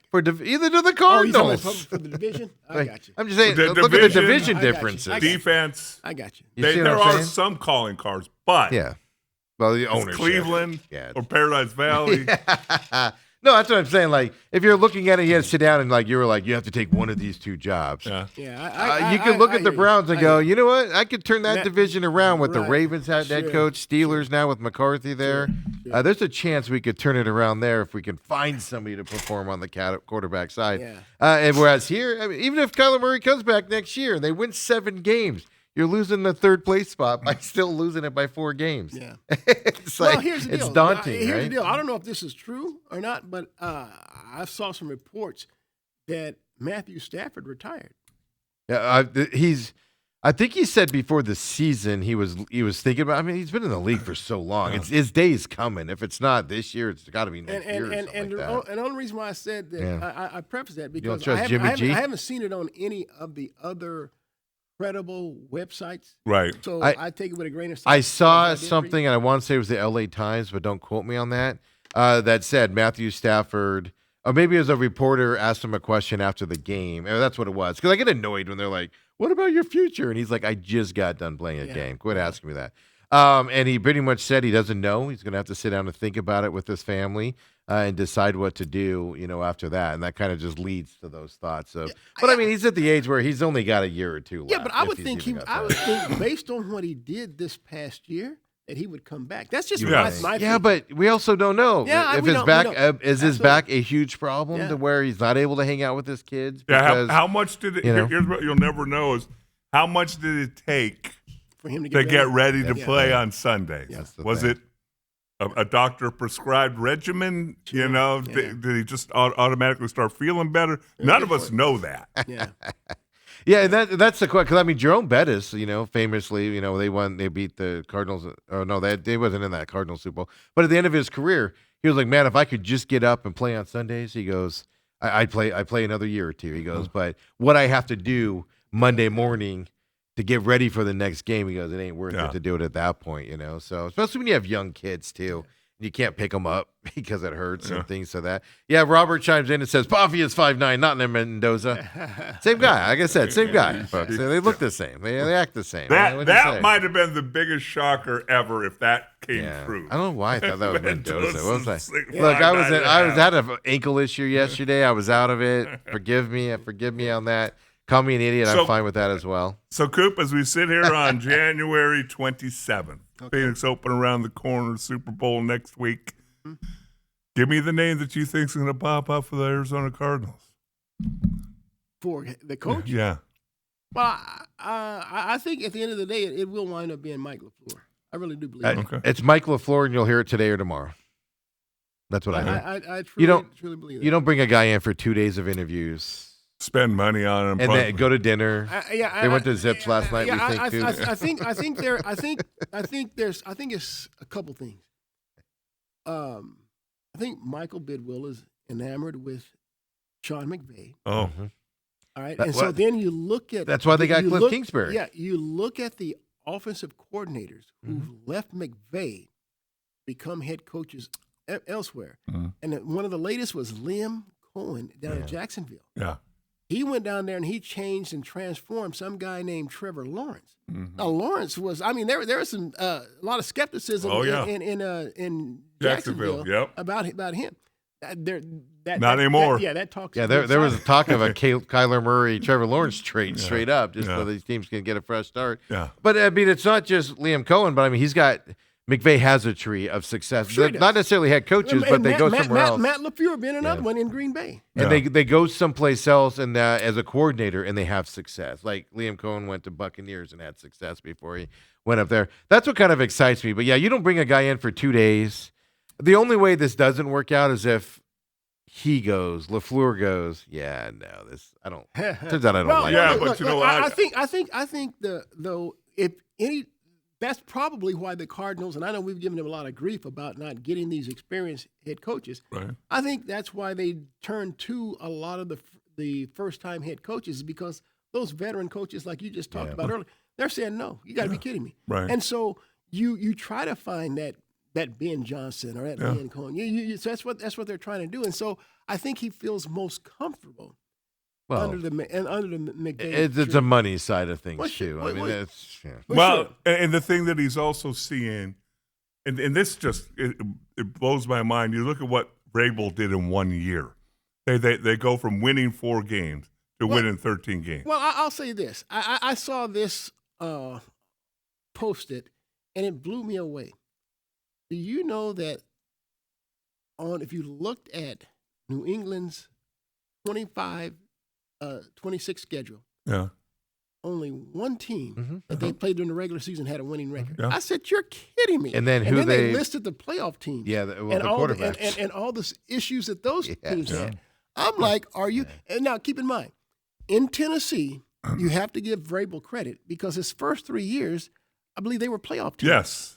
Then he had a 10-loss team followed by an 11-loss team. Well, he took all of his talent he sat away. out all of last year. Yeah. All right. So I'm not.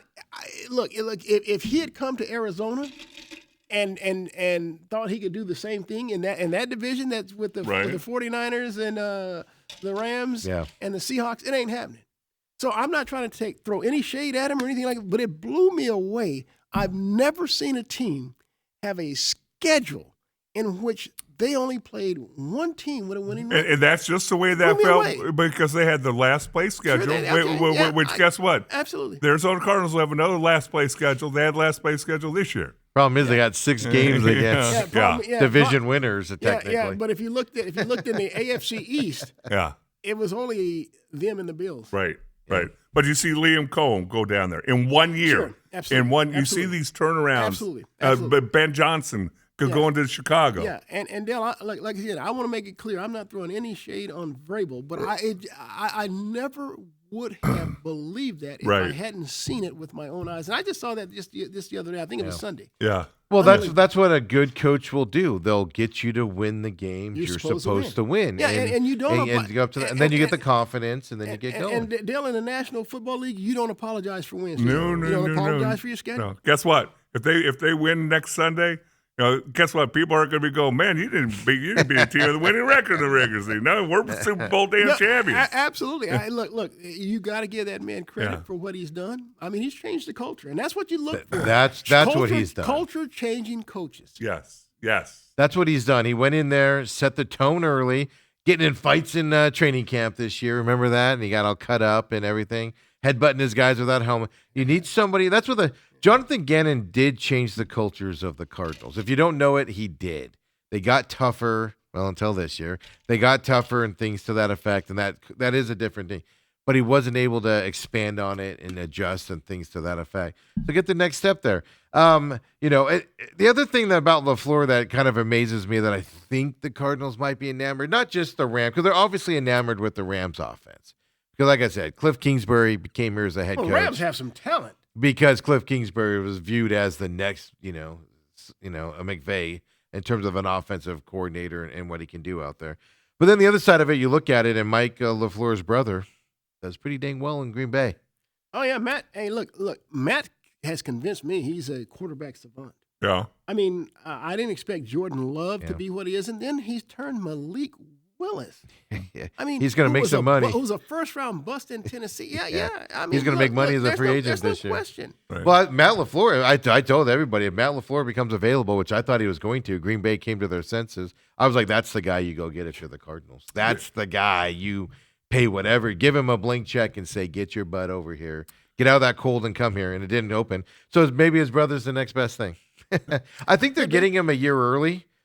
But if you don't get him now, if they're getting him a year early, it's because they won't get him next year. That's what I'm saying. He's going to go every year early. He's going to go someplace else. Now, next I also year, wouldn't mind. One of you brought up the fact that I wouldn't mind getting the LaFleur kid and bringing Raheem Morris as a coordinator. You need an experienced as a coordinator, and I would even argue, like you said, still get an offensive coordinator in here with a little bit of experience as well. Just to help out and take that pressure off. That's where Jonathan Gannon went sideways. So this is our ideal coach, right? Coaching tree, our coaching staff for the Cardinals, right? Mike LaFleur, head coach, Joe Brady, OC, Oh, Raheem absolutely. Morris, DC. There you you go. I don't know. I don't know if Bidwell will pay for that. Well, the Absolutely. reason why people are leaning towards Raheem Morris as defense coordinator is because he's still in the running, quote unquote, for the head coach. And Well, you well, keep him so- on that because there's been discussions of, hey, Raheem, what if we go with this guy? Are you interested in being the defense? And he goes, yeah, let's talk about that. So then you keep bringing him in, you interview him a second time, you talk to him about that, and stuff to that effect. So that's why people are leaning that way. Because Yeah, Raheem Morris shouldn't he's be in this without a job. And I know a conversation. lot of people say, well, what about Van Joseph? Well, Van Joseph has a job. Yeah. And he's not leaving Denver. I legitimately don't think. He's only leaving Denver if he gets the head coaching Yeah, job. and I don't think And he no. ain't getting one. I put this out there. Cardinals are interviewing almost everybody nobody else wants. There's exceptions, like Clint Kubiak. They talked to him. He's going to go to the Raiders and stuff like that. But most of the people they've interviewed, nobody else wants. They might have interviewed, like Raheem Morris interviewed other places, but he doesn't have a job yet. Why doesn't he have a job yet? He's a good, stable defensive coordinator. And I find that telling, too. It's almost like the Cardinals went, if they're wanted by other teams, then we're not interested. Well, if We they're wanna wanted- find our own if guy. they're wanted by other teams, they don't want us. Well, that's the issue, right? Maybe Yeah, that's the problem, is they get turned down. So that's the latest on the Cardinals hiring search out there. We'll see. I think we'll have an answer today or tomorrow. It is going to be LaFleur. But the question becomes then, Steve McCullum, breaking news. It's coming. There you go. You got you just don't interview. I mean, look at Robert Salo. Goes to Titans and they keep him overnight. Sure. He's there the night. You're working out contract details. You're making sure you like the guy and you like the owner and you like the GM. Well, and their vision of the future. If we did a little scouting, if we sent Coop out on a little scouting trip and wonder where they took him to eat, wonder where they put him up. Is it at the Roadway Inn Yes, on I-10? exactly. Or is it Cal back in? Did they do what Arthur Blank, the owner of the Falcons, did with Stefanski? Invited him to his house and broke out some ribeyes and grilled him himself at his house. What? You didn't hear that? Yeah. That's what he did for Stefanski. Wow. Arthur Blank was out there grilling these ribeyes. Wow. Or is Michael Bidwell taking him to Steak 44, the Raw Room? Was he in the Raw room on was he Sunday cited? night? Yeah. But you don't bring a guy in for 2 days if it's not going to work out. Is all my point is. It's designed to work out. You're not going to come here and interview for 2 days if you don't want the job.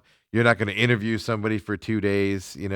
If you don't want the job, and so just working out those individual details. That's why it's going to happen pretty quickly now. Yeah. Well, I hope. And I don't think you can announce it during Super Bowl week. I think the NFL, don't they have a rule on that? I think so. So you have to announce it next day or two, or Well, else you you have to do wait. it this week. Yes. But you That's can't what do I it. mean. You can't do it. Yeah, next week you have to be on a hiatus until after the Super Bowl. Things can change in a week. Yeah. We'll say this too.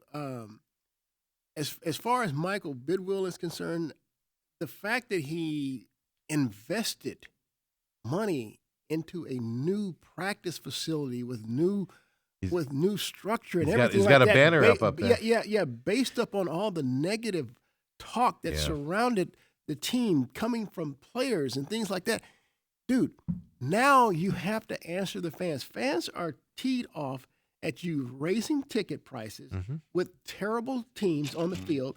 Now go show them by putting together an elite coaching staff. I think we just talked about one right there. Yeah. One that Absolutely. shows that you're paying money and that you do care. Every And now, fan as jumps as back on fan this saying, bandwagon. Yeah, absolutely. The fans jump back on board. Right. And now you have to follow that up with a great draft class, and just see me for that.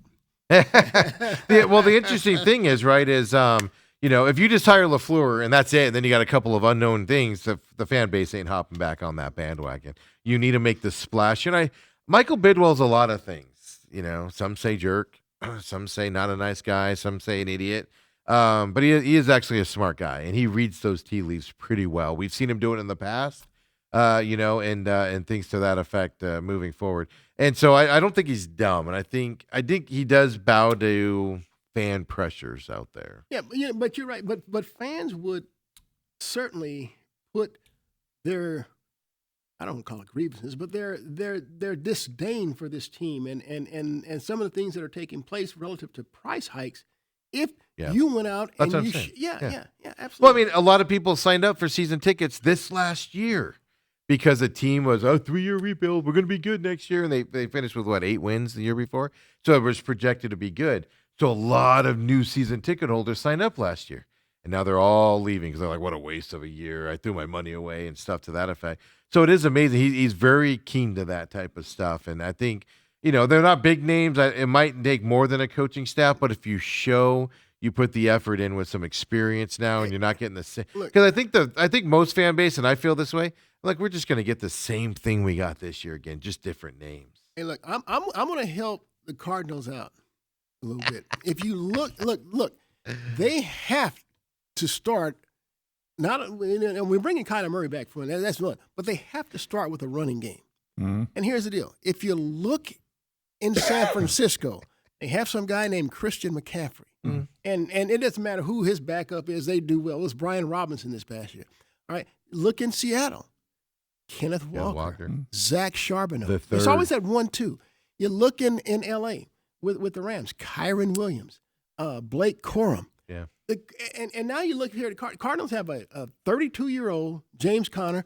You have to say goodbye. Yeah. You have a backup in Trey Benson that, hey, You have to say goodbye. sometimes you just have to say he didn't pan out. He was a bust. Say goodbye. So now you know where I'm going with the Cardinals with their first-round draft pick. Dude, I'm telling you just as sure as you're born out there, Jeremiah Love, he is a Bijan Robinson type, a guy they passed on a couple years ago. They have a chance to do it right again. I can help the Cardinals out. Who was the last Ohio State running back to do anything in the league? Last Ohio State running back? The guy plays for Notre Notre Dame. Dame. I'm sorry, Notre Dame. When was the last Notre Dame running back that's done anything in the league? I don't give a rat's. Jerome Bettis? I don't give a no. Well, Kyron Williams with the Rams. Oh, How that's about right. that? I forgot about that. Yeah. Yeah, but look. That Sorry, that Notre Dame, means not Ohio nothing to State. me. It's all about the skill and talent. I'm just giving you a hard time with just my dig of big time running backs that don't always pan out. But the Beanie thing Wells. is, Coop, do Remember you Beanie take Wells? do you I take do. him at take him at 3? Huh? You take him at That's 3? my question. I'd have no problem taking him at 3. Zero. You know the card. Look, let me tell you something. Let's roll it back to 2023. Well, just 3 years ago, Cardinals had the 3rd overall pick. A lot of people projected Will Anderson to him. Mm-hmm. And they traded down to Texas. We know that. Cardinals traded back up to 6. Had a chance to still take him. They took Paris Johnson. You know who took Bijan Robinson at number 8? Yeah, You know who's all pro right now?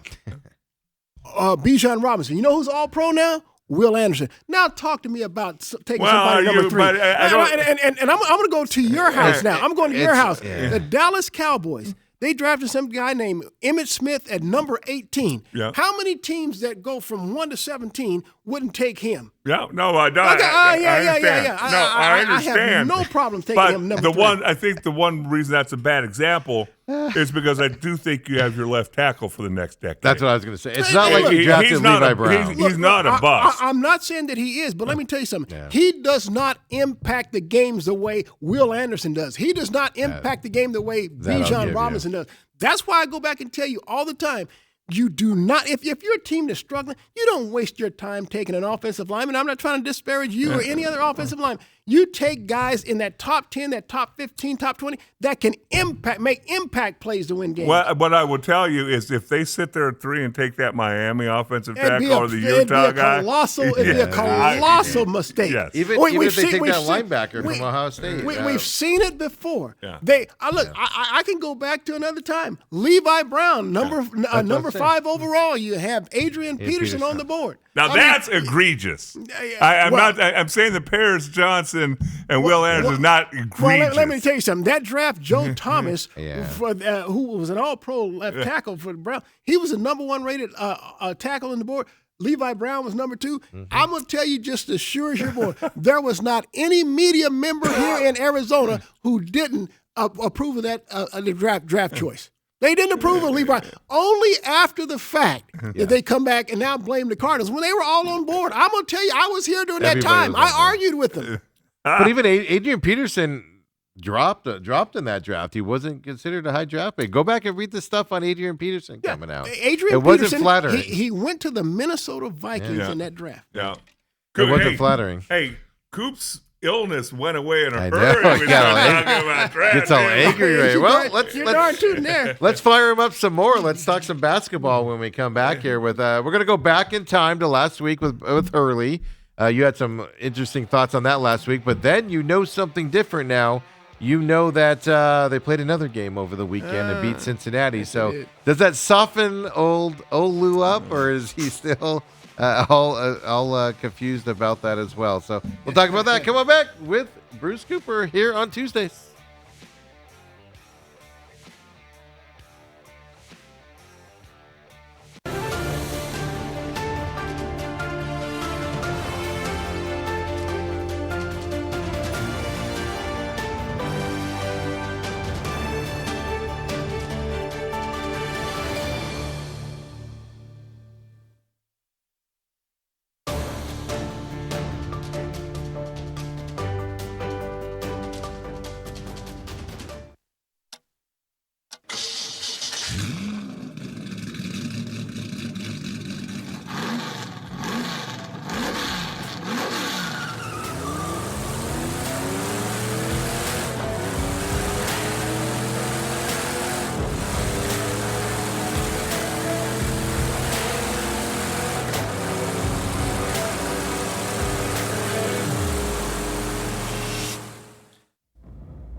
And we're back here on Tuesdays. He comes back, folks. Probably going to get me sick over here. I'm going to be out a week coming up here. I think I got enough of it out of me.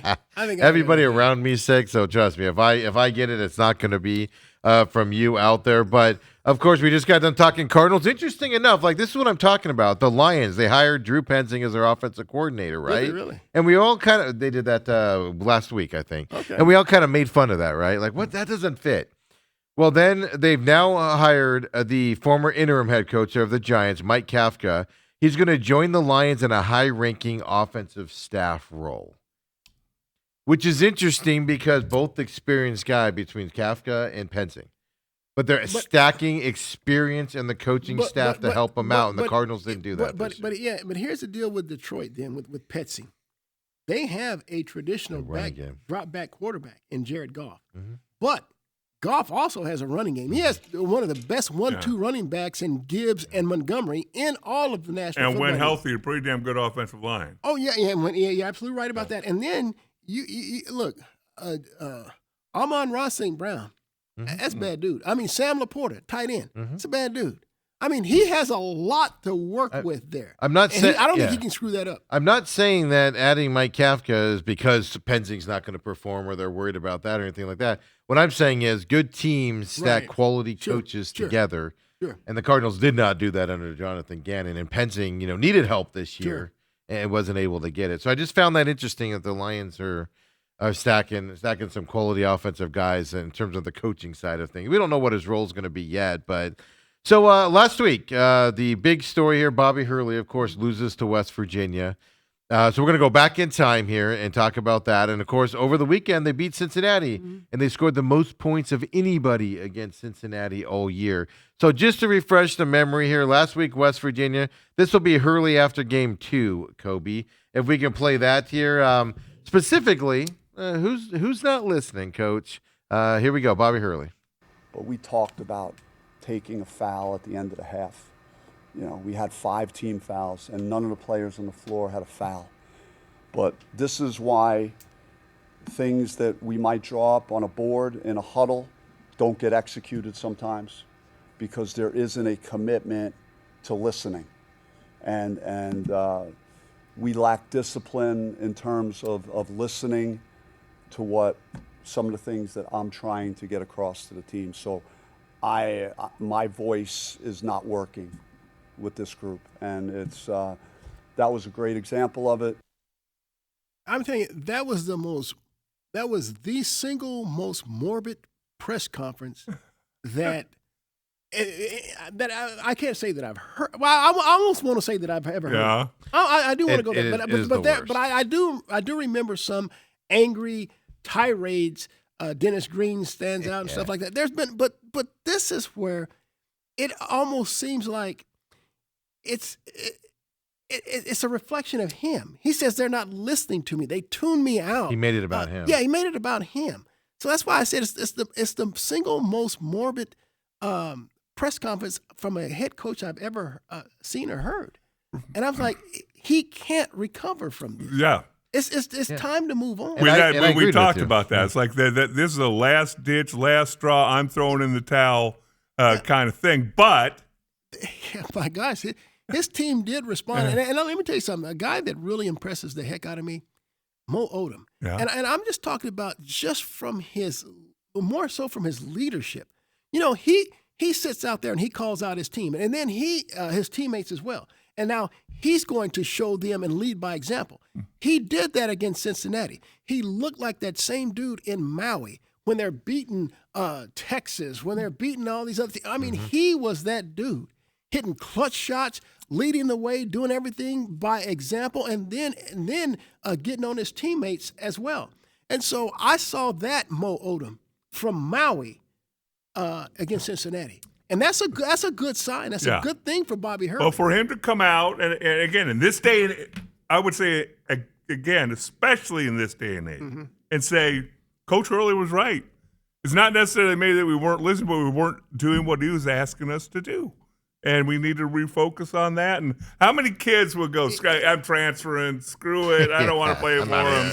He's a special dude. Yeah. I mean, he's a great leader. You talking about Mo? Yeah, I'm talking about Mo. He's Just a making great sure we're leader. clarifying. A great leader. I'm sorry. Thanks for helping me clarify that. Bobby Hurley? And so I appreciate him. I appreciate him because if they're not listening to Bobby, they're listening to Mo. Right. Oh, They're absolutely. listening to Mo. Right. And so that's important. And for Mo to have his coaches back, Yep. big time. Yes. So was that a one-game blip, though? I mean, we're going to find out. Obviously, they got look, Arizona next. And but- let me tell you something. Well, I know they have UCF tonight. Yep. And At UCF. that's on the road in Orlando. And yeah, I mean, look, in Arizona. you can't expect them to beat Arizona. I watched Arizona last night against BYU. I was BYU. gonna ask And let me you. tell you, I was expecting. I said, look, this could be a win. But DeBonza and even Saunders, Richie Saunders. I mean, U of A, they defend. I mean, they didn't. Every shot DeBonza took was a contested, tough shot. Even on that Richie 12-2 Saunders run at couldn't the get end. open for a three. I mean, Richie's one of the best three-point shooters in college basketball. Yeah. Dude couldn't get open for three. And even at the end, when they went on that 12-2 run, BYU did, they had to work for everything to get there. And you saw that at the end, too, with the block from behind. Yeah, a lot Brandon of teams Burries. wouldn't have even tried that. You know? Brandon Burries, he was the best freshman on the floor last night, but he's not the best freshman. And I was joking around with that- Dale with Koa Pete. I go, Koa Pete might not be the best freshman on that team. Well, just because last night the way he played. Yeah. And look, Koa Pete's not even better than DeBonza. You can see DeBonza's individual talent. This dude's off the That's why charts. Danny Ainge and the boys were there, right, last night watching those guys. But U of A made that young man work for everything he tried to get.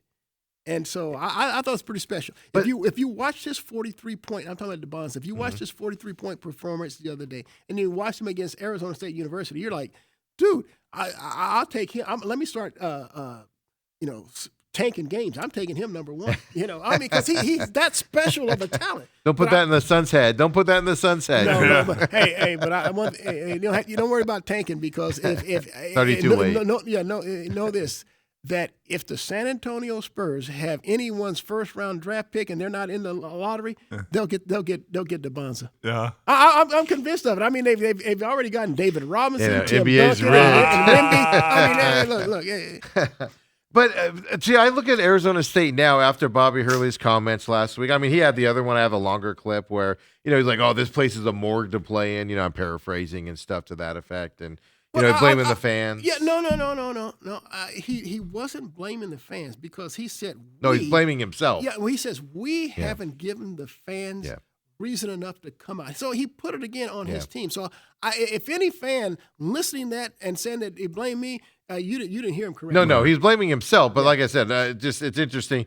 That was just a man that realizes no matter what happens this season, his job's done. He knows he's out of you here. got to turn the page. He's moving at this point from that side. But here's the thing: I'm likening this Arizona State job to kind of like the Cardinals head coaching position. You look at it and you go, just who's in this conference? Yeah. Like even Well- when you're a middle tier, you have talent, but you're not great talent. Arizona State, right? They struggle against West Virginia, but they're able to beat Cincinnati.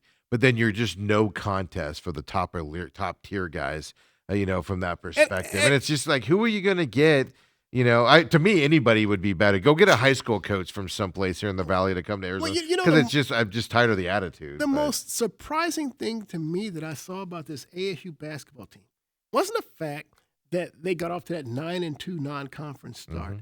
It was the fact that they played University of Arizona, the number 1 ranked team, down in Tucson. Where they don't lose. Absolutely.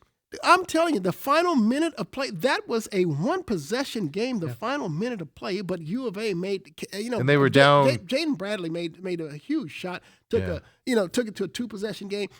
Look, I was shocked and blown away. But the fact that you can't follow that up now at That's home. the problem. Yeah. It's a bad West Virginia team. Yeah. I mean, not bad, but middle of the road, Big 12. Absolutely. It's a team that you can lose to if you don't play well, but you should be able to beat, like Cincinnati, same type of a situation, when you battle it out there. But that's the issue. They're 2-5 in the conference right now. Look how many teams. Colorado, Cincinnati, both 2-5 in the conference with Oklahoma State. Hey, but then you got 3 one-win teams after it. But let me tell you this. Of ASU's 5 conference losses, this is why I'm giving them mulligan. This is what I was going to say. U of A, BYU, and Houston. All on the road. Yeah, all on the road. All top 15 teams. And 2 of those were back-to-back. Yeah. Both those were back-to-back. So I'm going to get. They have a hard schedule. I don't disagree. Yeah, look, but that's not the issue. The issue is West Virginia. Absolutely. That's the problem. And I can tell you something else. The issue is Colorado at home. Yes. The issue is Oregon State at home. That's what I'm going to. I mean, dude, come on. Right. That's what I'm going to.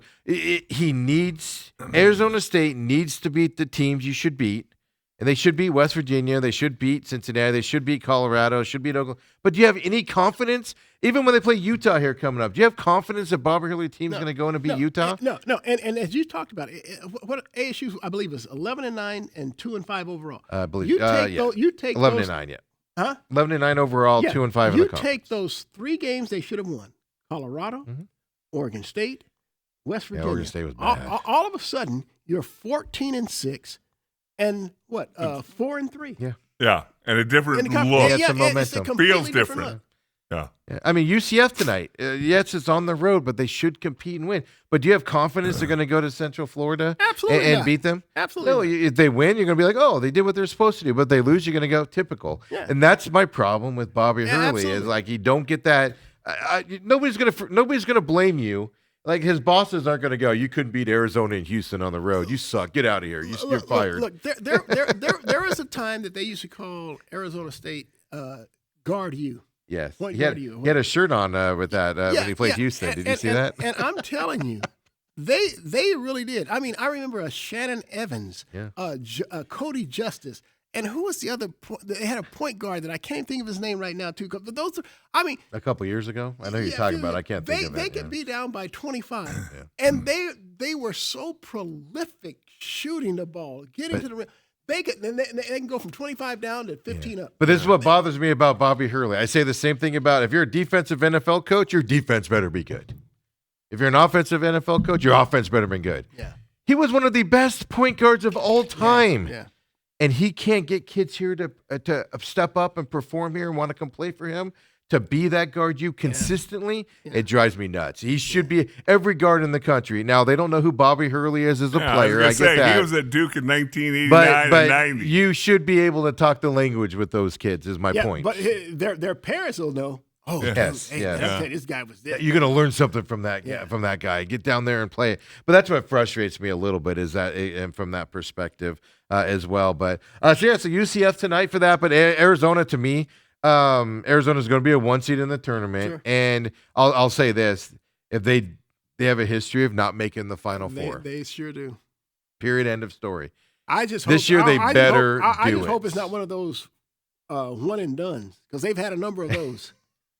I mean, dude, come on now. Of that Come on. Acapulco Luke or whatever they used to call him, because he would be like a top tier 1 seed and lose in the first round. Hey, No, top- This is a different U of A team. This U of A Hey, team is Final Four I've or it's seen some disappointing. Final Four caliber U of A teams yeah. that were so dominant in the Pac-12 and just kicking butt and taking names because Luke never dodged anybody. They go on the road, beat Kentucky, Duke. What? They get in the first round, they lose. Yeah. So I mean, Santa Barbara. Stevie Nash and Santa Clara. Yeah, Yeah, Santa I mean, you can go Clara. on and on. I mean, so I'm telling you, I think this. I haven't watched Duke. I haven't really watched UConn, and so I You've mean, so- avoided Duke games. Now they're on every other day. I know. I've watched highlights of them. But I that haven't boo- really been that- able to sit. When I say I haven't watched them, I haven't been able to sit down and watch a full game. They went from Cooper Flag to this Boozer kid, and it's nauseating Oh, watching this happen. Cameron Boozer. Oh my god. His father Carlos was a huge NBA star in the NBA, and let me tell you, Cameron. What I've seen in the highlights, the dude can play. He can. He's something pretty special. He can. And so He might not even be the number 1 draft pick. the Bonds will be the number one. Yes, I know. It's like, man. Yeah, and so look. So I can't really say, but I'm going to tell you this: this University of Arizona team, they have everything they need to win the school's second I agree. career national championship. Right. They Putting the cart really do. before the horse, but I agree They with really you. do. This team is special. No, get to the Final Four. You're not going to play, the Duke obviously until you get to that level. As long as things keep going the way they want. But this Arizona team's special. Going into BYU like that, they let them into it late and everything. But the way they play that second half was just what is happening. And defensive rules there. Really quick, Kobe, throw up that ASU football schedule here since Coop's here this week as well. You've had a chance to study it. I know you're like sick in bed with your chicken noodle soup and everything. There. Look, Morgan State to begin the season at Texas A&M there in Texas. Then they got to go to London for Kansas after Well, that. I tell you what sticks out to me most about this. Yeah. I mean, obviously Texas A&M on the road, they're going to be a top 10 team. Right. All right. But then you see Texas Tech on the road. Yep. You see a home game followed by BYU on the road. Yep. Those are the two teams that played in the Big 12 championship game this past season. And they're going to be You back. got to go on the road to play those two teams. Yeah. This is a challenging schedule for Arizona State. I mean, look, I like the fact that they're going to get a bye after traveling to London to play Kansas. Baylor's a good football team. They can put points on the board. But They're rebuilding this year. But I'm gonna tell you why I think I like Arizona State football this year. Okay. I'm gonna tell you why I think they could be something pretty special. This We year. have them at 8 wins. We decided 8 wins would be a good I'm good going. I'm game going for higher than that. No! Yes, I am. Yes, I am. Yes, I am. It's the cold medicine, folks. And let me tell you why. Because I'm telling you, their most talented quarterback is Jake Fetty. Their starting quarterback will be Mikey Keene. Mikey Keene. You think Keene's going to win I out? absolutely do. Is that your high school bias, though, talking? No. I'm telling you the truth. Look, I've went and watched film of Boley, Hunter Boley. Yeah. He's a big, tall guy that can throw, but you're going to have to be able to move and run. Right. And so what Mikey Keene does, and it's a lot like what you see with Fetty, but Fetty doesn't have the experience that Keene That's has. the problem, yeah. And so Mikey can be elusive. Mikey can avoid. He can get outside the pocket and be accurate on the run. We saw that 3 years ago when he was with San Jose State. He's accurate on the run, and then he can pull it down Yeah. and run it. So these are things that Fetty can do, but Fetty is not as experienced. And so I like Mikey Keene. I think Mikey Keene is going to be really special for ASU. You look at the talent that they brought in, Omarion Miller, from Colorado. Some of these other receivers, Vines Bright from Washington. Oh, the receiving and kid- running yeah, back. Yeah. And so I like what they have with a guy like Mikey Keene. I'm telling you, Mikey Keene's a winner. Okay. I'm telling you, this I guy understand has that. got to be the start. If he's not the starting quarterback for Arizona State University, then I don't know. I don't know. Okay, so after all that, blah, blah, blah, blah, blah, blah. More than 8 wins. Yeah, when we said 8 wins, and you said you're going higher. Absolutely. So give me their losses on their schedule. Well, I tell you, those 2 games on the road at Texas Tech and BYU, those are going to be You lose those. You lose tough, those too. tough. You're not going to the Big 12 championship. Yeah. Well, yeah. They're not going to be easy to win. But here's the deal: BYU and Texas Tech, they're going to be playing each other too. Yes. And so, Utah's a tough team just because of Devin Dampier and the other quarterback they had. They could really run the New ball. offensive coordinator though. And new head coach, yeah. New offensive coordinator. Let me tell you something. They're gonna take They a were loss. able to retain those guys, Doesn't matter. and so I'm just telling you, they're going to be tough to beat. So You're kind of hemming and hawing. Like you A&M, you kind of brushed over them. Is that a win? That's not a conference deal that's though. not a conference game. No, but you said more than 8 wins. Okay. Yeah. Yeah, I'll give you Morgan State. Yeah. I don't think that. I don't think that. Okay, so I- one loss to A&M. And they'll lose to either Tech or BYU. So but there'll be only one loss in the conference. Well, you haven't talked about that team down south that dominated this year. They have no chance. Yeah. If Arizona doesn't? if Arizona's quarterback stays healthy, they'll beat U of A easy. They would have beat U of A this year if Sam Leffert were healthy. Not even a question. Not even a question. Well, it's a question we can ponder while I'm Okay. digging into a big Okay. delay. Really quick, throw up the. Do you have the U of A one handy here? U of A schedule here. The ASU does this nice graphic and everything, makes it look special, and then U of A just throws like a spreadsheet up for you, right? Northern Arizona, but look at this: at BYU, second game. Northern Illinois at Washington State after that. Which I mean, Washington State's taking some steps back. Pac-12's coming back here, but going to Pullman. You know, you've done that a lot of times. Oh, I've done hate that it. trip a lot of Hate it. times. That's a tough road win there. Cincinnati at home, at West Virginia. That's a long plane trip on top of it. And plus they're going to be playing Rich Rodriguez. So Yes, Rich Rod revenge. ain't losing that. His punt flag sitting there, right? I don't mind being in Pullman in September. I don't want to go there in it's late just November. it's just a hard place to get to. It really and, is. And Dude, stay you at. really and- need to be able to fly into Moscow, Idaho, Yeah. for it to be an okay drive. Otherwise, you're flying into Spokane, and that drive from Spokane 2-hour to Pullman, drive. brutal. Yeah. Brutal. And then at Texas Tech for them as well. To me, this is a brutal schedule. Arizona, if they're lucky, seven wins here, in my opinion. But look, they have the Big 12 football championship game on there. They're Yeah, planning on they going. put that on the schedule. Look at That's them not, go that's right not there. going to happen. Hey, last thing for you, really quick, guys. Breaking news: Joe Brady being hired by the Bills as their head coach. Stop it. Yeah, right there, Adam Schefter. Offensive coordinator for Joe. He's been with the Bills since 2022. I noticed something about them. I thought Daboll was going to be their guy because whoever they hired was going to be whoever Josh Allen wanted them to hire, was my opinion was going to happen. He's going to have a lot of input. He had a lot of. Well, he was sitting in on the interviews, by the way. A quarterback was. But that's why I thought it was Daboll because of the head coaching experience.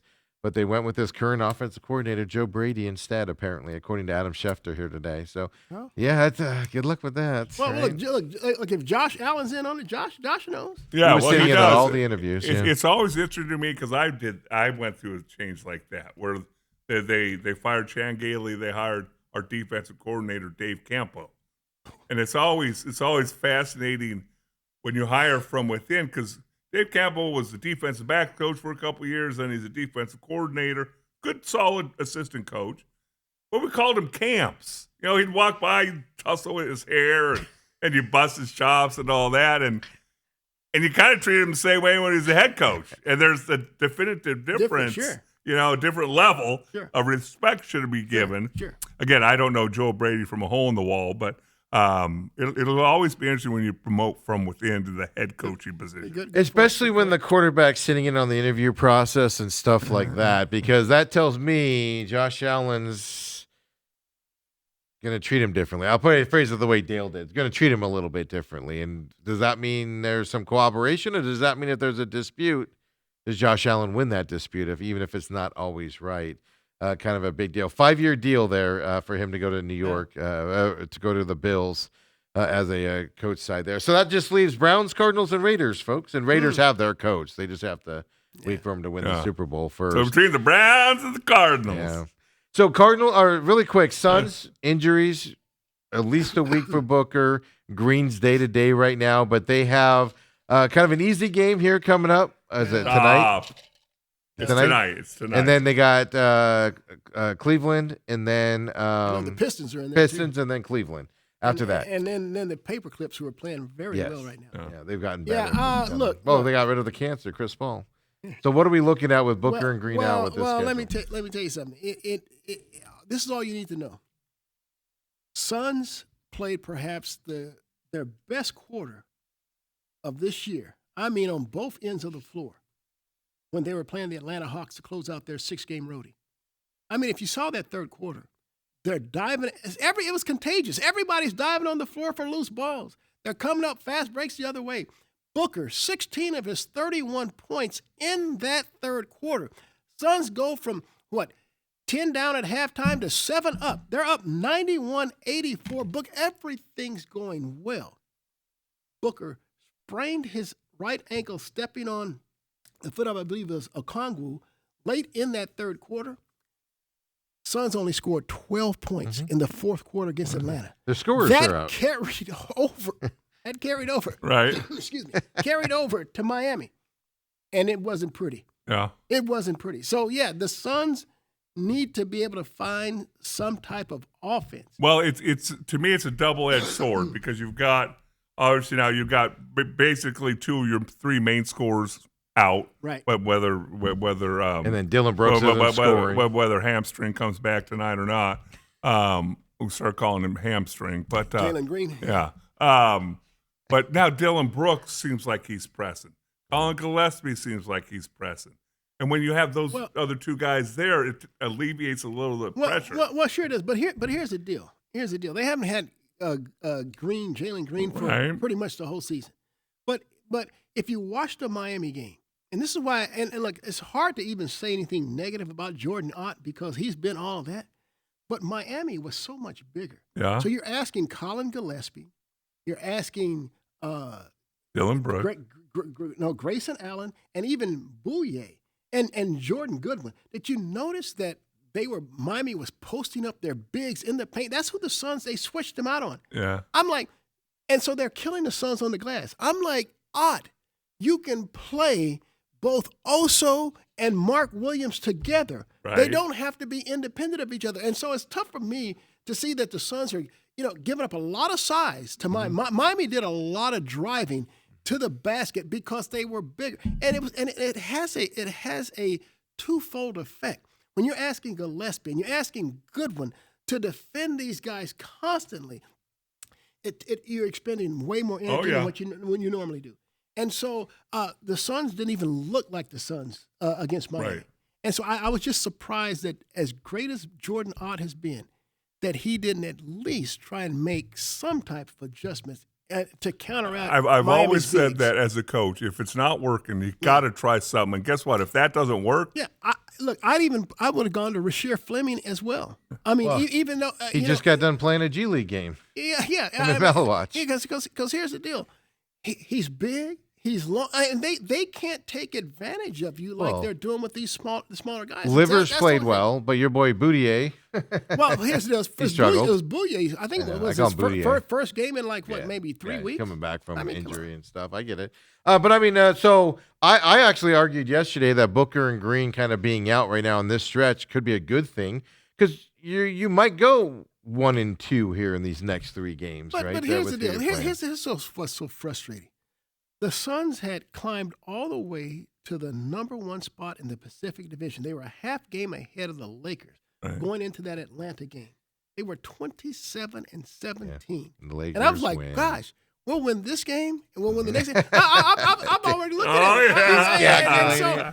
You get your playoff tickets, dude, and you order your playoff tickets, right? And it's funny how injuries can really change the dynamic. And look, I appreciate what the Nuggets are doing in Denver without the Joker. Yeah. I mean, and so you just can't look at it and say, well, woe is me. I mean, that. Right. But even with that, the 4th spot right now is the Rockets. They're 28 wins, 16 losses. Yeah, and the Suns are 27 and 19. So they're right there. It's even if they have a 3-game slip up here. But the Sun, if they hadn't lost those 2 I know. games, they were ahead of both the I know. Rockets and the. I know, but they're Lakers. staying in the fight here. That's my point. So this is a 3 tough tonight's. Look, Dare I say it, they should be the Nets regardless of I who's hope playing. they do. But Cavaliers, Detroit's another Cavaliers story. at home, and I think they're back to back on. They don't Thursday, play. Friday. They don't play a road game till after like March 2nd or March 1st or something like that. You have the All-Star break in there, but their home games until like beginning of March. They only play 1 road game in that time frame. Wait! That's You crazy. said the beginning of March. That's not true. It is because the All-Star Dude, game dude, break up stop in there. it. Okay. We're not even in February. Yeah. Dude, they're not playing Yeah. the whole month of February at You have home. the All-Star break in there though. Well, You gotta remember that. okay. Breaks So like here's a what they week. got. They at home. They got Boston, Detroit, And I think they're Cleveland, at the Spurs, right? and the Clippers. Yeah, right here. Out of the All-Star break. Yeah, look at this. So look at this. No, Nets at home, Pistons at home, Cavaliers at home, Clippers What I at just home. said, yeah. Oh no, Trailblazers. Okay, so it's 2. Then you got Warriors, Suns at home. Then you got 76ers at home, Mavericks at home, Thunder at home. Suns Spurs is February 19th, so that's actually 2. I calculated wrong. Magic at home, Trailblazers at home, Celtics at home, Lakers at home, and then you go to the Kings March 2nd. And then you got 2 3 road and, games. and then you got 3 more home games. Yeah, two road games and 2 road games until March 2nd. How many games is that? Oh man, we're gonna make us do math now, Coop. We're not good on this 2, show. 4, 6, 8, 10, 12, 14, 14. So 12 of their next 14 games are at home. Yes. And remember the All-Star breaks in there, so that's why it gets stretched out a little bit as well. Yeah.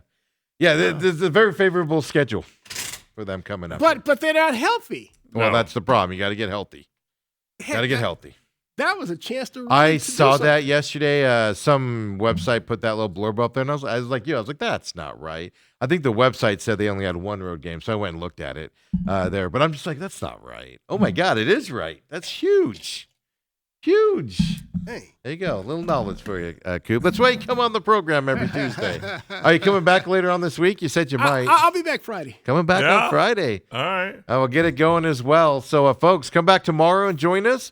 Of course, Mike Sheehan's scheduled to join us tomorrow. Scottsdale Christian Academy Eagles. Get caught up on them, and he wants to brag about the Bearsdale. So be ready Not for not that. as 3-time three-time state champions. 3-time state. Yeah, he's gonna and talk about the they've Bears. done it without help. Yeah, 2 with, 1 without. One. And then, of course, Thursday's Lou, and then Coop back on Friday as well. He told you guys, he missed you guys. He wants to come back in here, so we got him coming in. So come and join us, would you? No, McCollum on Business is already in the can for the day. Check that out on demand. It'll be back tomorrow at 11 o'clock as well. We'll see everybody. Have a good one.